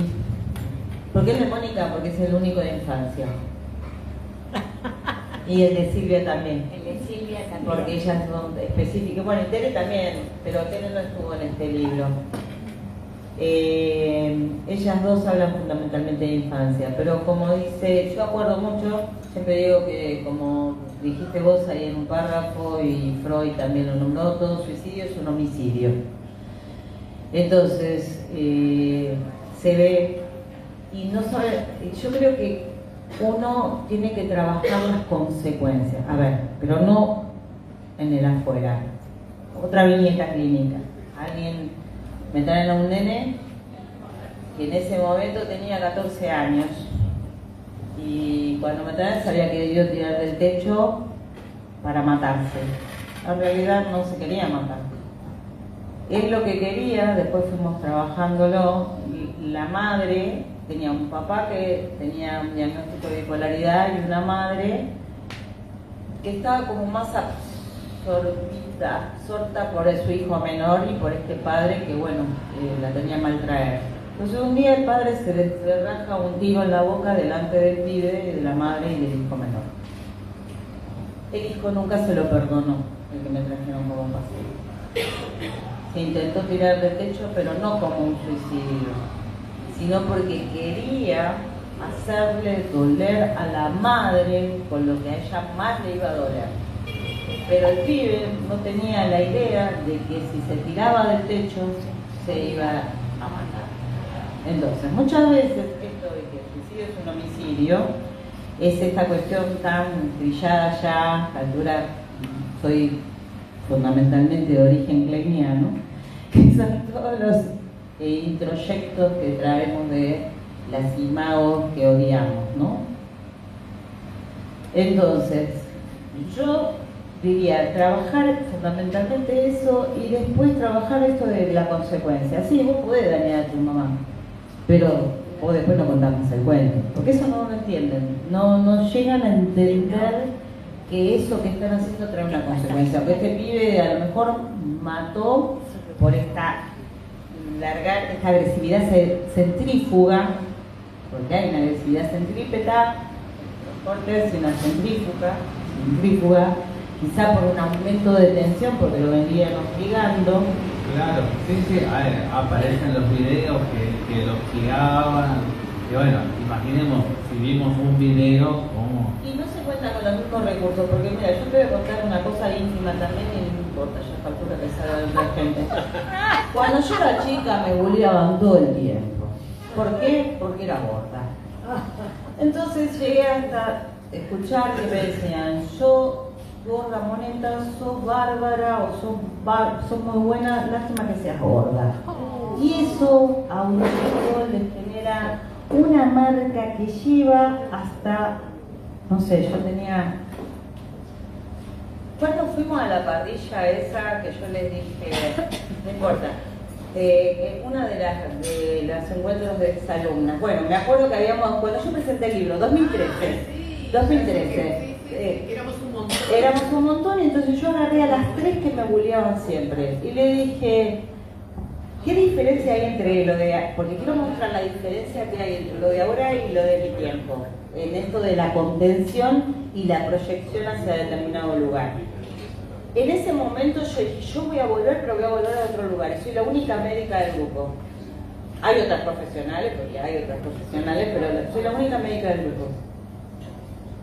Y cuando esa vez yo nunca me voy a olvidar, le dije, ¿vos qué haces? Administrativa, y vos vendedora, y vos no sé. Digo, bueno, le digo, les agradezco profundamente en el alma porque puede matarme, ¿por qué pasar eso? A esa edad. Yo dije, las voy a joder. Y volví desde otro lugar. Pero ahora eso no pasa. O sea, a mí me retroalimentó el descollar y volver desde otro lugar, pero a los chicos de hoy no. O sea, habría que preguntarse, ¿qué pasa? Más allá de la personalidad, el terreno y todo eso, habría que preguntarse qué pasó en el medio. Si no hubo el sostén necesario, porque tampoco en el colegio se fijaba mucho si a mí me bulleaban o no me bulleaban, o a todas las que nos bulleaban, porque de repente a otros les decían que era traga, qué sé yo, y era un buleo también, ¿eh? Sí. Pero habría que preguntarse qué es entonces, más allá del terreno de personalidad, qué es lo que se quiere. Yo creo que vamos a volver sobre lo mismo, y son las instituciones que no se logran aunar, porque estamos en la época de sálvese quien pueda, y si a vos te está corriendo determinada situación económica, o vos sabés que salís a la esquina de, no sé dónde vivo yo, de Mitre, y te cerrajan un tiro en la cabeza y vos estás pensando más en tu seguridad personal y económica que en tratar de sostener lo otro. Sí, hay como otras prioridades y es algo tremendo que se deja como en segundo plano, pero que es importantísimo. Sí, cada uno podemos hacer desde nuestro lugar. Yo siempre digo lo mismo, ay, no quiero hacer más infanto juvenil, no quiero hacer más, me quiero ir a deporte, qué sé yo, qué sé cuánto, y sin embargo, sigo haciendo infanto juvenil, porque es lo que más me gusta. Entonces, la pregunta primera del pasatiempo y la diversión, porque yo sé que vos hacer deporte tenía que ver un poco con eso. Entonces yo le dije, bueno, a ver, Lili que le encante, que yo sé todo el deporte, dije, ¿jugaba, se divertía o leía? Esa era mi pregunta. No, también iba al club, no, yo era Competía para Racing en tenis, competía para Racing en natación. Mi vieja me mandaba todo. Competía para Racing en saltos ornamentales. Ah, no te puedo creer. Sí, sí, sí. Y no sacabas en la carne elástica. Sí, era súper deportista. No, a ver, hasta eso que entré a la sí. facultad de medicina, es una carta. Ahí competía para medicina, para tenis. No, me salvaba, mis momentos de ocios eran mis amigas, el contar historias. ¿Te acuerdas cuando yo le contaba historias todo el tiempo? Para que se durmiera, le escribía, le contaba historias. Inventaba. Inventaba, tú sabes que inventaba. Mirá vos. ¿Cómo? Las guitarras y las canciones. Yo tocaba la guitarra, mucho. Y el piano también, pero después lo dejé. Tengo un piano igual en mi casa, que era de mi abuela, pero con los portacandelabros. Sí, la música a mí me salvó siempre. La música, la pintura, después hay que pintar. Bueno, todo esto son, lo que estamos hablando también son un montón de sostén que tuviste. A ver, Claro. el deporte, la música, Claro. los amigos. A ver, La son familia. la familia, son todas realmente, tienen un carácter de institución y de sostén en todo Había ese abuelas en ese tiempo, Ah. las abuelas, cuando no... Pero las abuelas que estaban presentes, hoy por hoy las abuelas están pobres trabajando, haciendo mierda. Sí, yo estoy tratando de hacerte cuando puedo. Pero sí, las abuelas, yo siempre le agradezco a mis dos abuelas. Mi abuela, una me enseñó todo lo que es doméstico y la otra las artes. Porque fue una de las primeras idóneas en farmacia que hubo en Argentina. Claro, mi abuelo era farmacéutico muy conocido en Avellaneda. Sí, vengo de familia de salud, pero sí, mis abuelas eran de fierro. Entonces mi viejo trabajaba y mis abuelos estaban ahí. Bueno, hermoso. Gracias por compartirlo, Lili. Bueno, yo sigo mis preguntas pues ya se nos fuimos bastante con el tiempo.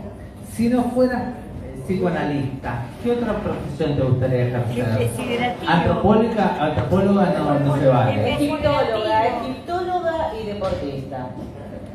Bueno, Profesión no es deportista, pero bueno, no importa. Egiptóloga. dale. Egiptóloga. Y me voy a vivir allá con Saki Kawad, que eso no es. Bueno, me pregunta, ¿quién es el ídolo? ¿Messi? No. Aparte de Paul. Después de Racing. Pongámoslo. Bueno, tengo la camiseta firmada por él. Saki Kawad. Y dice, ¿quién es Saki Kawad? Digo, alguien que es muy machista, musulmán, pero es el mejor egiptólogo que existe. Y que me lo encontré de casualidad. Sí, o profesora de gimnasia, ¿sabes? Bueno, después de profesora de gimnasia puede ser deportóloga tranquilamente. ¿Qué profesión no te gustaría tener? Contadora, perdona. Matemática, todo lo que tenga que ver con la matemática, no quiero saber más, todo lo que es exacto, ingeniera tampoco, arquitecta tampoco, todo lo que tenga que ver, no, eso más, muy aburrido todo eso, muy aburrido. ¿Qué te hace reír, Lili? No sé, a veces boludez. No sé, a veces me río, no sé, últimamente yo tuve un nieto hace poquito. Y me río, me manda fotos, estaba viniendo para acá y me manda, dice, mira tu nieto, qué sé yo, me dice mi nuera, Rocío.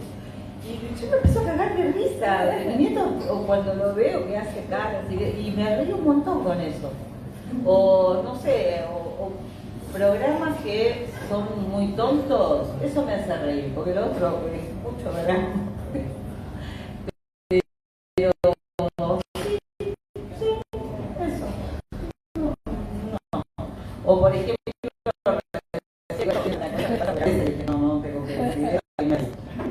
Muy bien. Bueno, imagínate que en este momento tenemos una máquina del tiempo acá. La metemos a Lili.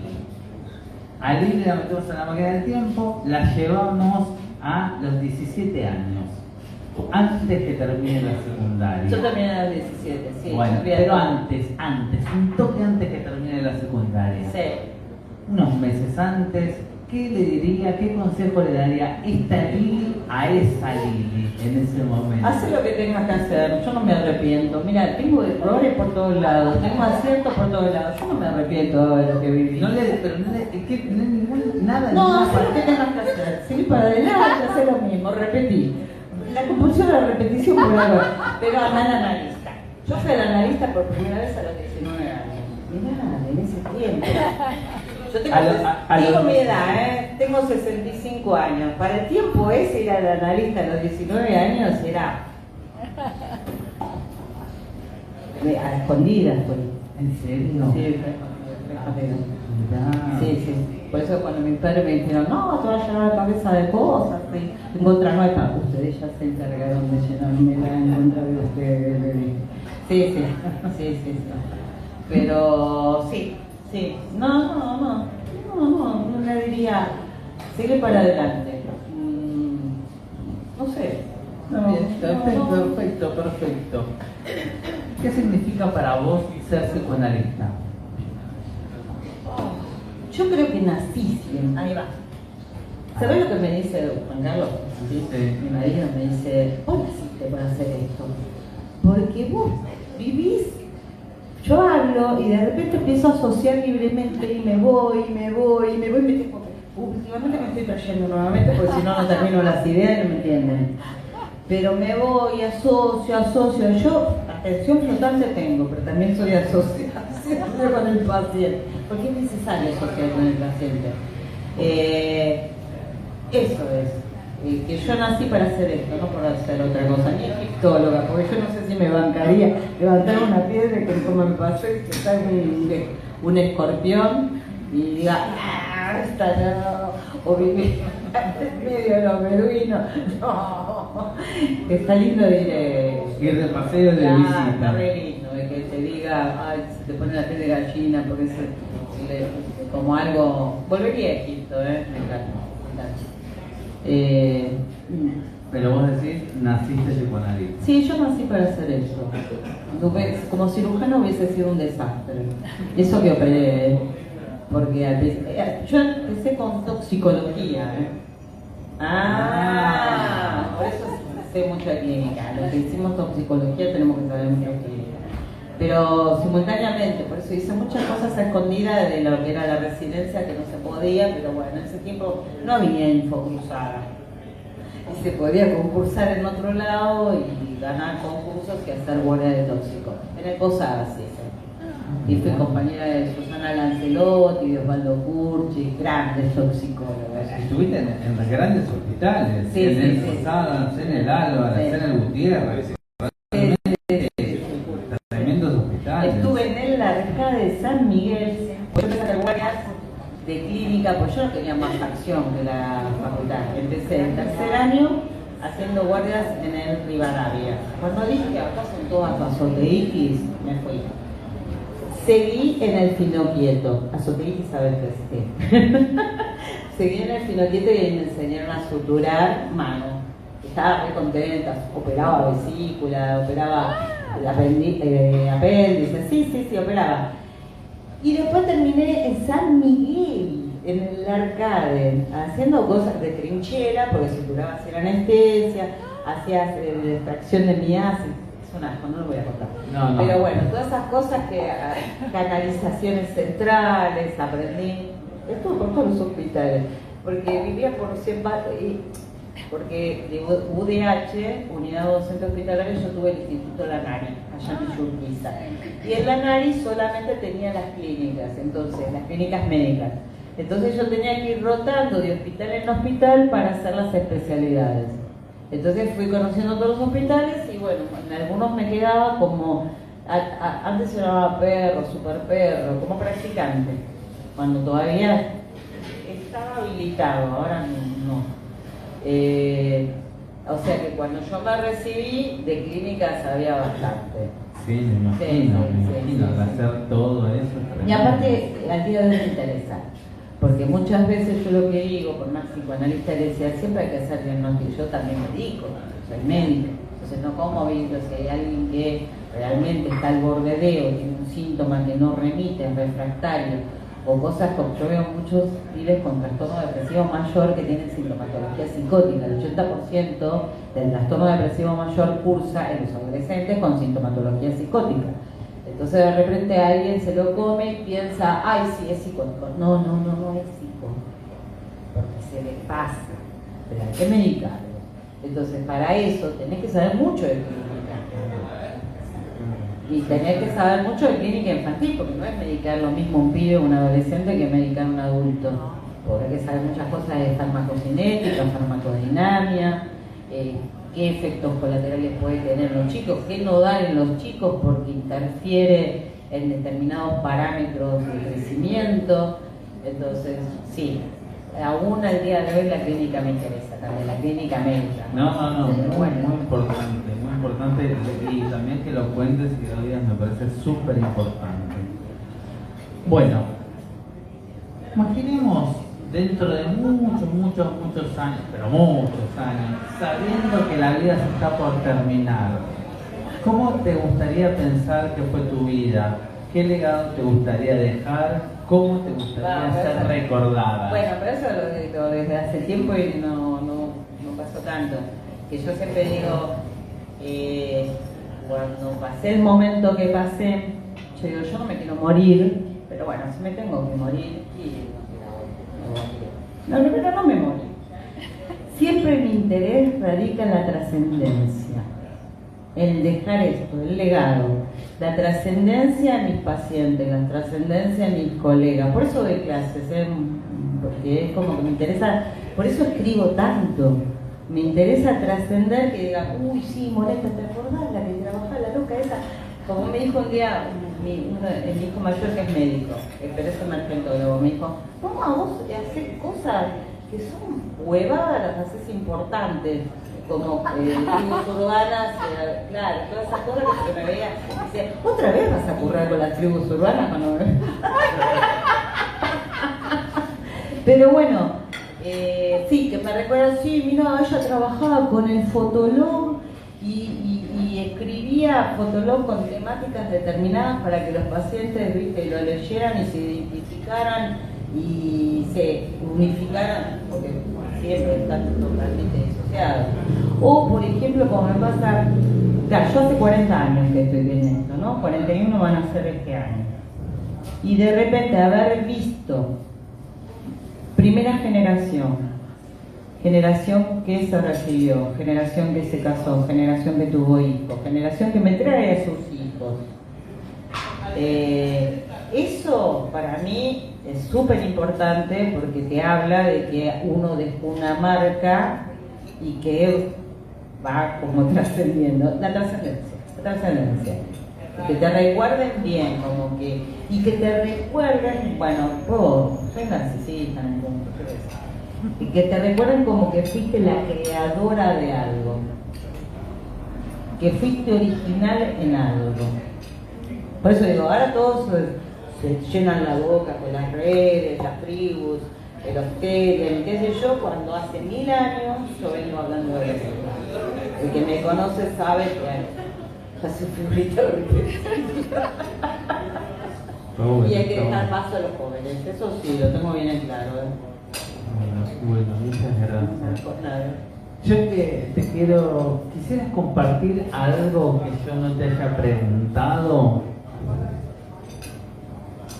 No, tengo que compartir bastantes cosas de las que se pueden contar, de las otras me las guardo y me las llevo a la tumba.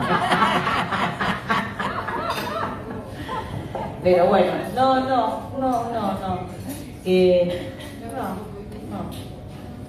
Quizás sobre el libro, sobre el libro, sobre vos. Y, no, yo lo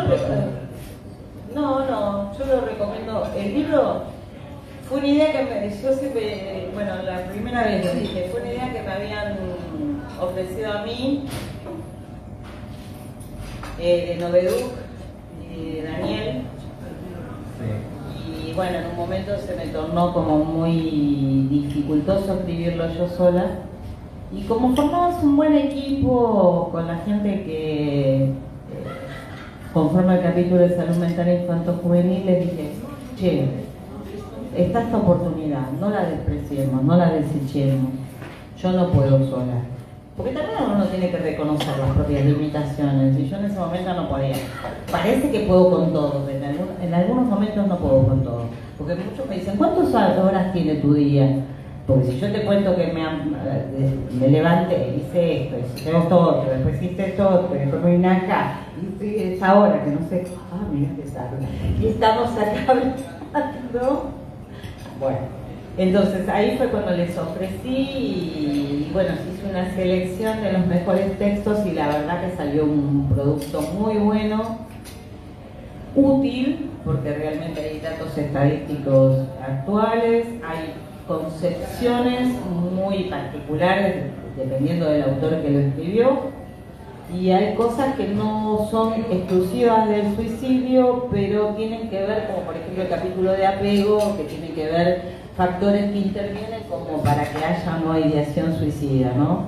Como bueno, la parte que dije de las chicas de Silvi y de Moni, de Cini y Ameiqueira, que tiene que ver con los niños, Fede Oyola, que escribió, que debe estar desde Ushuaia ahí, con el frío, que habló sobre pasaje al acto, que está muy relacionado con lo que es la adolescencia. Pensá que, bueno, eso es uno de los grandes orgullos que tengo yo. Federico Yola, Ariana Bartolucci, que también debe estar del otro lado, sí, que algunos fueron discípulos, otros fueron pacientes y que después vi cómo se recibieron y llegaron hasta ahora y están trabajando conmigo. Y para mí eso es un orgullo. Lo me echo con el libro porque en el libro también está Fernando Castiglione, que yo le decía el hijo de Cristina, porque Cristina fue compañera mía de toda la facultad, es psiquiatra como yo, junto con Gustavo. Cristina Jorrat y Gustavo Castiglione, que son el Moyano, sí. Son los papás de Fernando Castiglione, que también escribió el artículo sobre suicidio. Después está Vicky Mariño, que Vicky también la conocimos de que era estudiante de psicología y ahora es una clínica muy buena en infanto juvenil.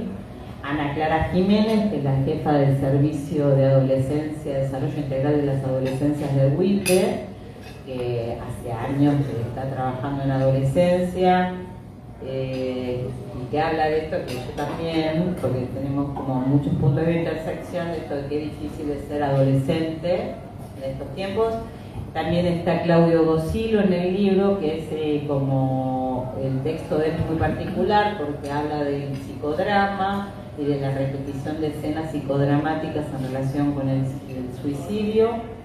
Y espero que no me olvido de nadie porque si no yo siempre me olvido. Y Lautaro Carrera. Lautaro Carrera también es una de las últimas adquisiciones. Él es de Santa Fe. Habría que preguntarle a Lautaro. Mira, este sábado tenemos reunión de capítulo, a ver qué pasó. Él trabaja en el colegio de psicólogos, pero aparte es forense, hace muchas cosas muy buenas, que yo fue alumno mío en una diplomatura de esta que yo dirijo, que es Clínica de Psicopatología Infanto-Juvenil. Está en su quinta o cuarta corte, ¿no? Cuarta o quinta corte, con muy buena cantidad de alumnos. Siempre convocamos 150, 200 alumnos. Sí. Tremendo. Sí, pasó mucha gente y gente, bueno, en tribulaciones he tenido gente que ahora es grande y que son referentes importantes, son grosos. Y bueno, Lautaro escribió también un artículo muy profundo en relación a determinadas situaciones que tienen que ver también con violencia. Así que la verdad que es un buen producto. Quizás no es como se pide como una guía como para ayudar, sino yo creo que es más como un libro como para poder profundizar en la etiopatogenia, por decirlo así, de lo que es el suicidio, ¿no? De diferentes concepciones y de diferentes ángulos de puntos de vista. Y también justamente un libro hiperactual porque salió el año pasado. Sí, es nuevo, ¿no? Salió en el Congreso, ¿no? Sí. Hace menos de un año salió.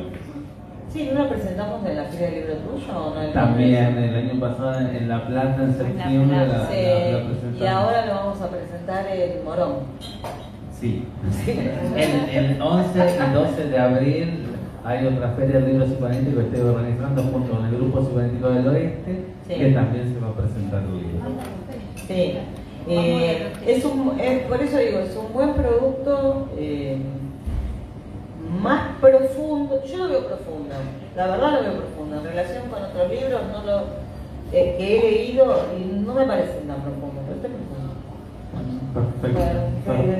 Profundo es un buen. Una buena definición. Sí, ya no me salen las palabras. Bueno, ahora vamos a darle primero a los que están presentes que quieran hacer preguntas y después abrimos a las preguntas del stream que pueden empezar a hacerlas, que las vamos a leer también. No sé si, a ver, paso el micrófono.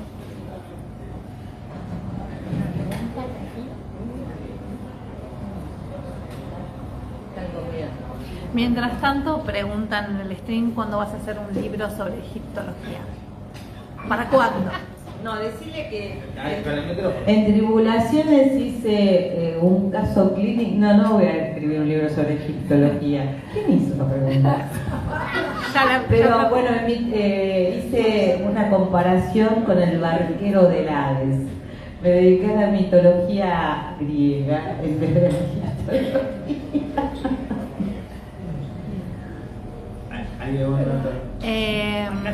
Y decir quién fue mi otra vida. Bueno, no, lo que quería decir que fue un reportaje súper completo, que creo que se anticipó a todas las preguntas que pudiéramos hacer. Pero yo te preguntaría, Lili, con toda tu trayectoria, todo este pasaje por los hospitales que mencionaste y demás, este nuevo acontecimiento en tu vida de la abuelidad, de ser abuela, ¿cómo te toma en relación a tu hijo? También tu hijo es médico también. ¿Cómo recibís el abuelazgo en una etapa en que vos estás totalmente plena de tu carrera, ¿no? No, mira, yo no lo tomo como un stop. Yo le dije a mi hijo, mira, porque él me planteó, ¿está mi hijo ahí? Le dije a Rocío. Bueno, él me planteó, la abuela me cuidó, le digo, pará, la abuela no te cuidó, porque yo me tuve que mudar de vuelta a Avellaneda, porque la abuela no te cuidaba más. Y aparte yo me dediqué a cuidarlo a él durante 2 o 3 años, tenía muy poquito consultorio, hasta que nació Facundo. Con Facundo fue otra historia. Le dije, mira, no son los tiempos de antes, yo laburo, no puedo irme hasta la loma del Poncho Verde, porque yo estoy en Avellaneda, mi hijo vive en San Martín, así que yo lo voy a recibir cuando sea. Yo fui un montón de veces, pero yo lo tomé desde otra vertiente, lo del abuelazgo. Desde el bálsamo que cura la herida. Por todo lo que yo atravesé hasta hace poco y sigo atravesando, porque tuve que ir al médico de vuelta, no me voy a liberar hasta bastante tiempo, yo quería sacarme todo encima. Yo lo tomé como que la vida se vino a imponer sobre la muerte. Como trato de hacerlo yo, que siempre voy para adelante. Por eso a la Lili de los 17 le diría a la manza, porque me decían manzanita. ¿Manzanita? Sí. Que vaya para adelante. Entonces sí, yo lo tomé desde otro punto de vista. No, para mí no, me llena de alegría, me hace reír muchísimo, me causa gracia. No me imaginaba, yo pensé que iba a tener nietos gatos. Lo que pasa es que yo, ¿sabes por qué lo tomé re bien? Porque es una apuesta. La generación de ahora no quiere tener hijos. Los millennials no quieren tener hijos, no quieren tener compromiso. Quieren tener gatos, quieren tener perros, y que haya habido un hijo de por medio, ahora que bien que hicimos las cosas con Juan Carlos. Sí. Vamos a ver Facundo, igual Facundo es otra historia, por eso digo, me debe estar escuchando el público. Bueno. Hola Lili, te hago otra pregunta. Esto que vos decís, la vida se impone sobre la muerte. Bueno, yo acompañé muy de cerca todo el proceso, la verdad es el ave fénix, Lili, para mí es como el ave fénix. Y te quería preguntar, ¿notaste algún cambio en tu clínica diaria, cotidiana, con los niños, con los adolescentes, sobre todo con ellos? También No, atiende a adultos. lo que aprendí es a poner un poco de límites, porque si no te chupan. Yo creo que vos le das la mano y se toman el codo los padres. Entonces, Los padres. sí. Y derivar en ese momento a aquellos que me generaban una demanda excesiva y yo no podía asistir a esa demanda porque estaba más pensando en sostenerme yo que poder sostener a los pacientes. Y entonces fui sincera. Y ahí las dejé como referente, mira vos, dejé a mis pacientes con otra ex paciente que actualmente es psicóloga y que yo confío porque trabaja igual que yo. Y como referente de psiquiatría dejé a Juan Carlos, en realidad. Durante el tiempo que estuve de licencia, pero la mirada fue, digo, bueno, yo puedo hacer hasta acá, ¿sí? Porque de vuelta me volví a meter, iba a trabajar menos horas y qué sé yo, y qué sé cuánto, pero la situación económica no lo amerita y hay que laburar. Pero bueno, dije, no voy a tomar más de este tipo de pacientes complejos y seguir tomando, y porque ahora no viene otro tipo de paciente que no sea disruptivo, más en infancias. Eso es algo que me lo dicen todos los analistas, eso es algo que me lo dicen todos los analistas de los últimos años, me dicen la cantidad de pacientes graves que hay. Sí, gravísimo, Eso me lo dicen todos. Gravísimo, sí. Y ayer estaba mirando con esto de Santa Fe, no sé qué programa, porque van haciendo zapping. Yo no miro los noticieros, trato de no, porque no. Yo siempre digo que para poder ejercer bien, todo más allá de estar informada, no es necesario, no quiero que me atraviese tanto el noticiero porque es como que me descoloca, no me deja compenetrarme en determinadas cuestiones. Pero porque aparte es como muy repetitivo, todo mucha tragedia, siempre te pasa lo mismo, entonces parece que todo está recontra mal.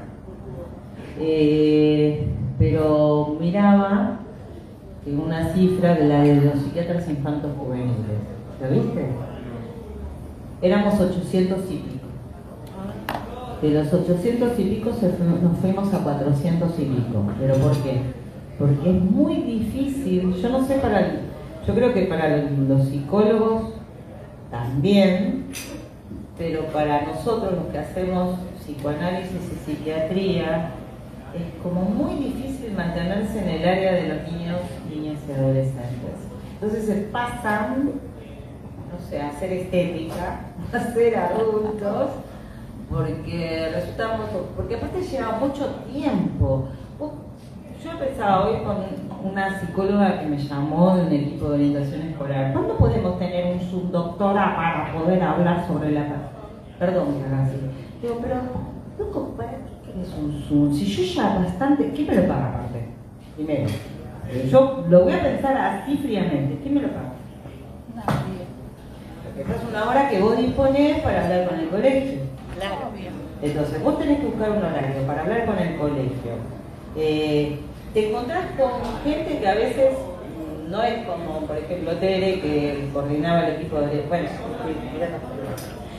orientación escolar de la Escuela Normal de Próspero Alemán de allá de Lempa, que es una importante de Avellaneda. No, de repente te encontrás con gente que realmente no está preparada para lo que está, para el puesto que tiene, y aparte porque yo las escucho, digo, ¿en qué planeta está?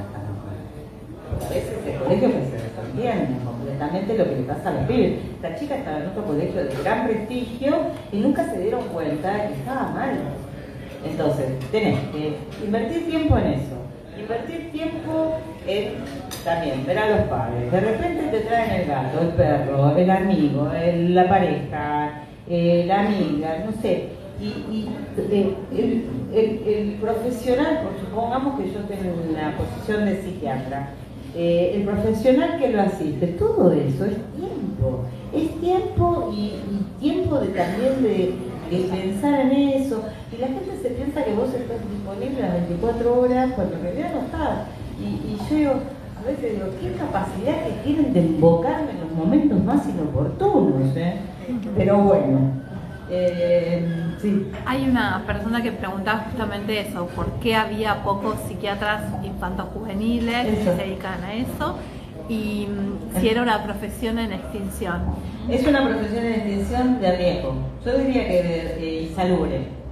Sin embargo, por otro lado veo que hay gente que empieza a ser infanto juvenil. ¿Por qué? Porque al ser pocos le generan más recursos económicos.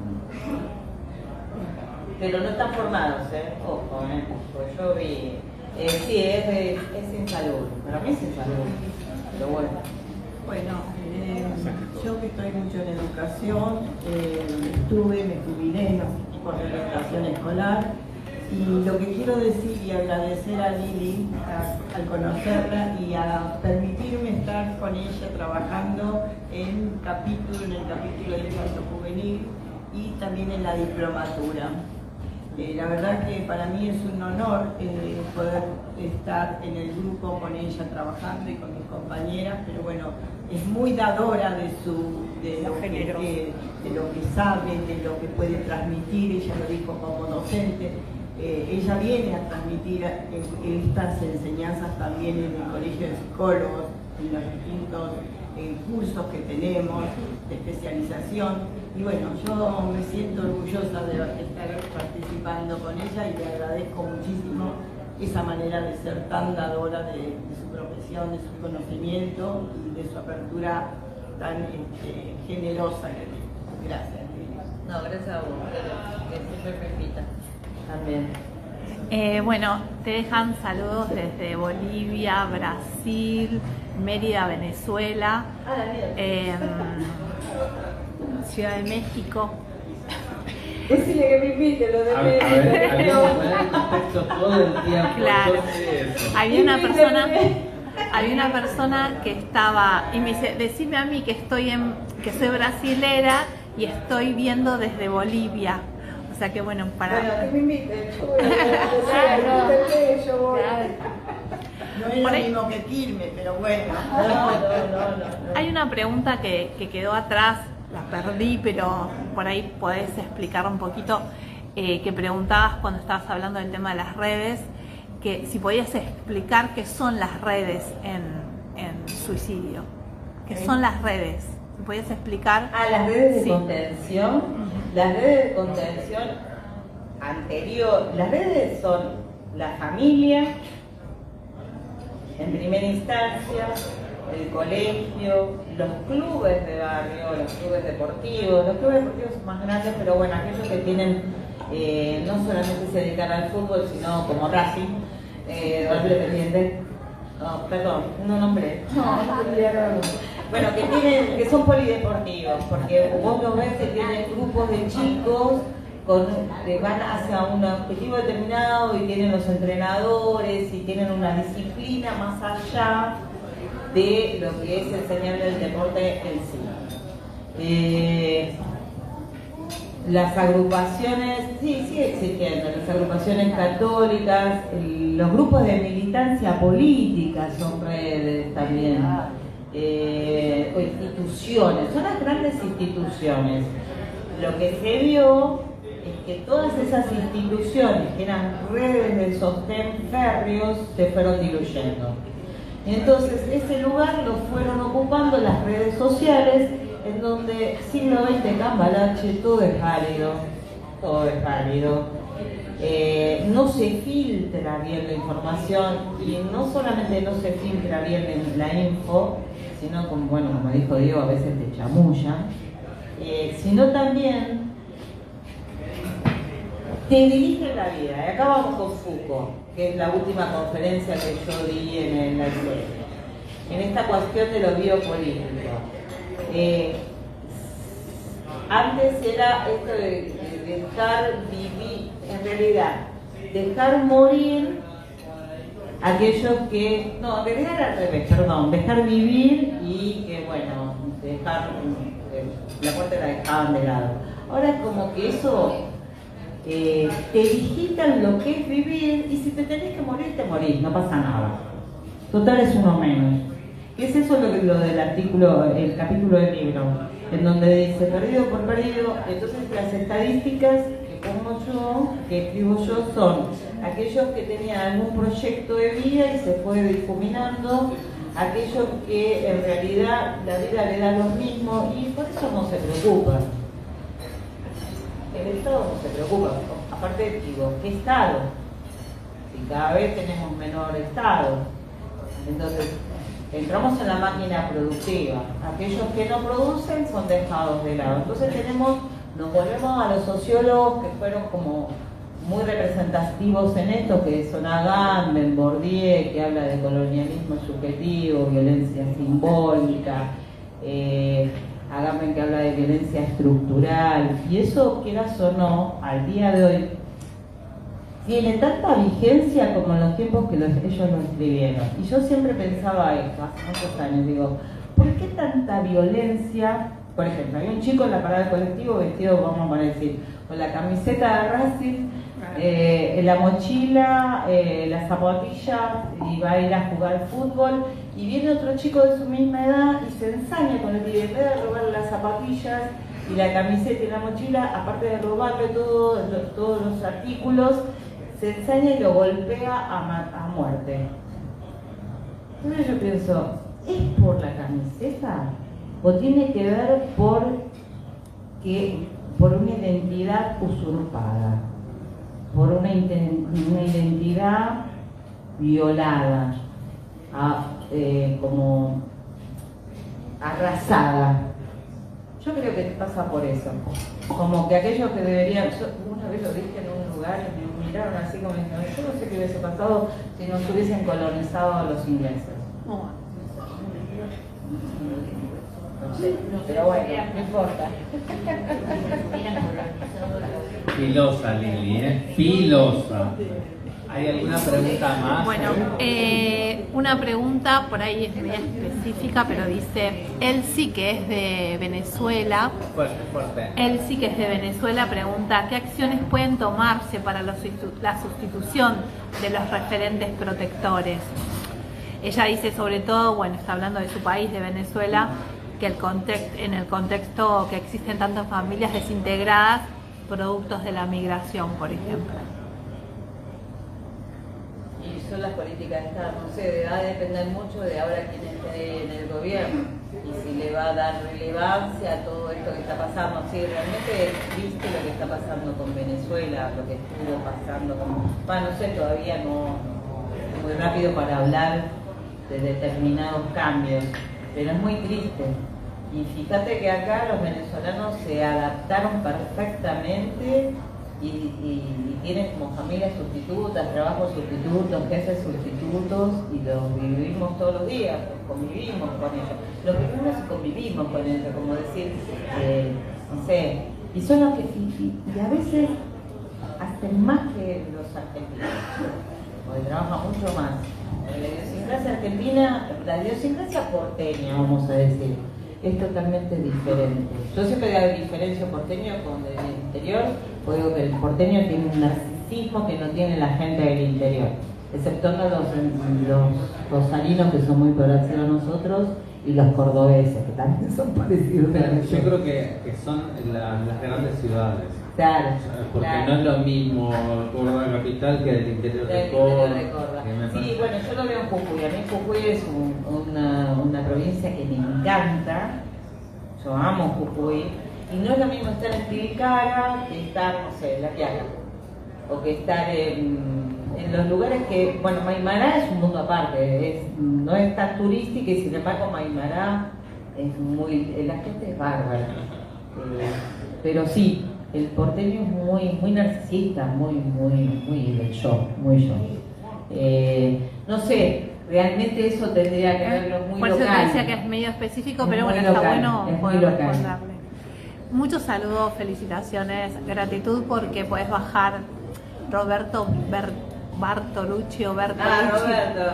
Decía que podías bajar. Roberto es el papá de la paciente que yo presentaba en todos los congresos, que ahora es psicóloga. Bien, bueno, él dice que tenés esa facilidad de poder bajar a un lenguaje llano para los que por ahí no son de la Roberto es profesión. ingeniero, algo que no haría nunca. Bien.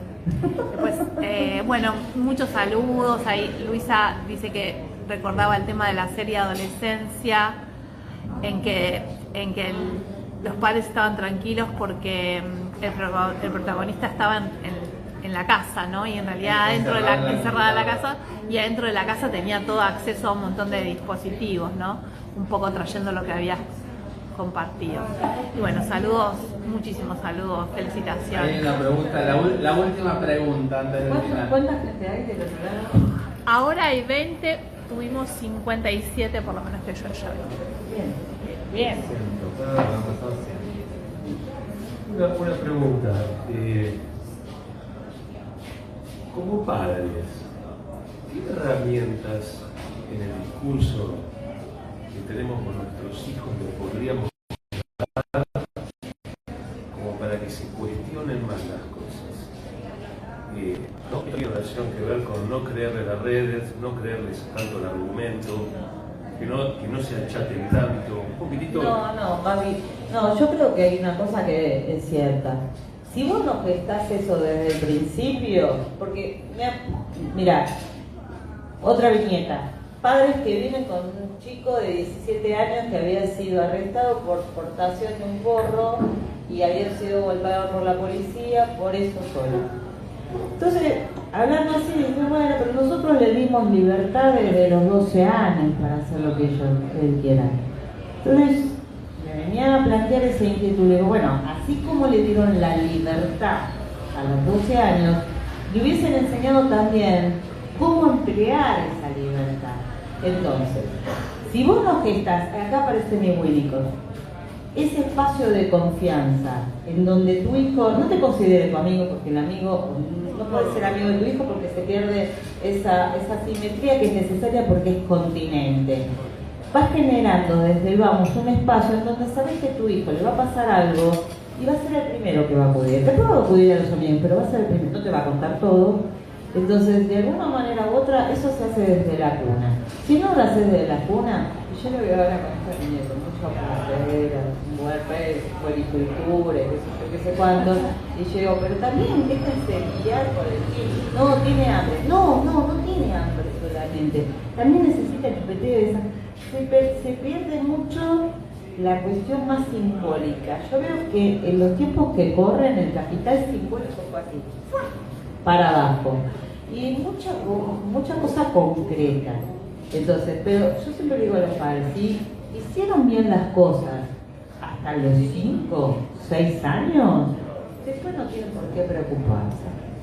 Ahora, si desde el momento de la crianza, porque es así, puede pasar la droga, puede pasar esto, puede pasar por al lado, pasa, pero sigue de largo, no se instala. Ahora, si las cosas no fueron hechas, se va a instalar, porque muchas veces yo cuando hacía un paciente digo, a ver, ¿por qué fumas tanto? Y te dicen, y porque me hace sentir bien. Entonces, lo que yo les hago entender, más allá de que están depresivos y acuden al paso para estar mejor, no es mejor, yo no sanciono ni nada, no es mejor uno elegir cuándo fumar el faso y que disfrutarlo a que el faso esté cubriendo determinados déficits tuyos. Entonces, yo los enseño, claro, uno los enseña a pensar también un poco, ¿no? Entiendo que no pasa todo por el pensamiento, porque como psicoanalista me tengo que dedicar a otra cosa, pero a veces en la etapa evolutiva en que uno atiende, sí, lamentablemente Ana Freud sigue estando vigente. Muchísimas gracias, Lili, por haber aceptado esta entrevista.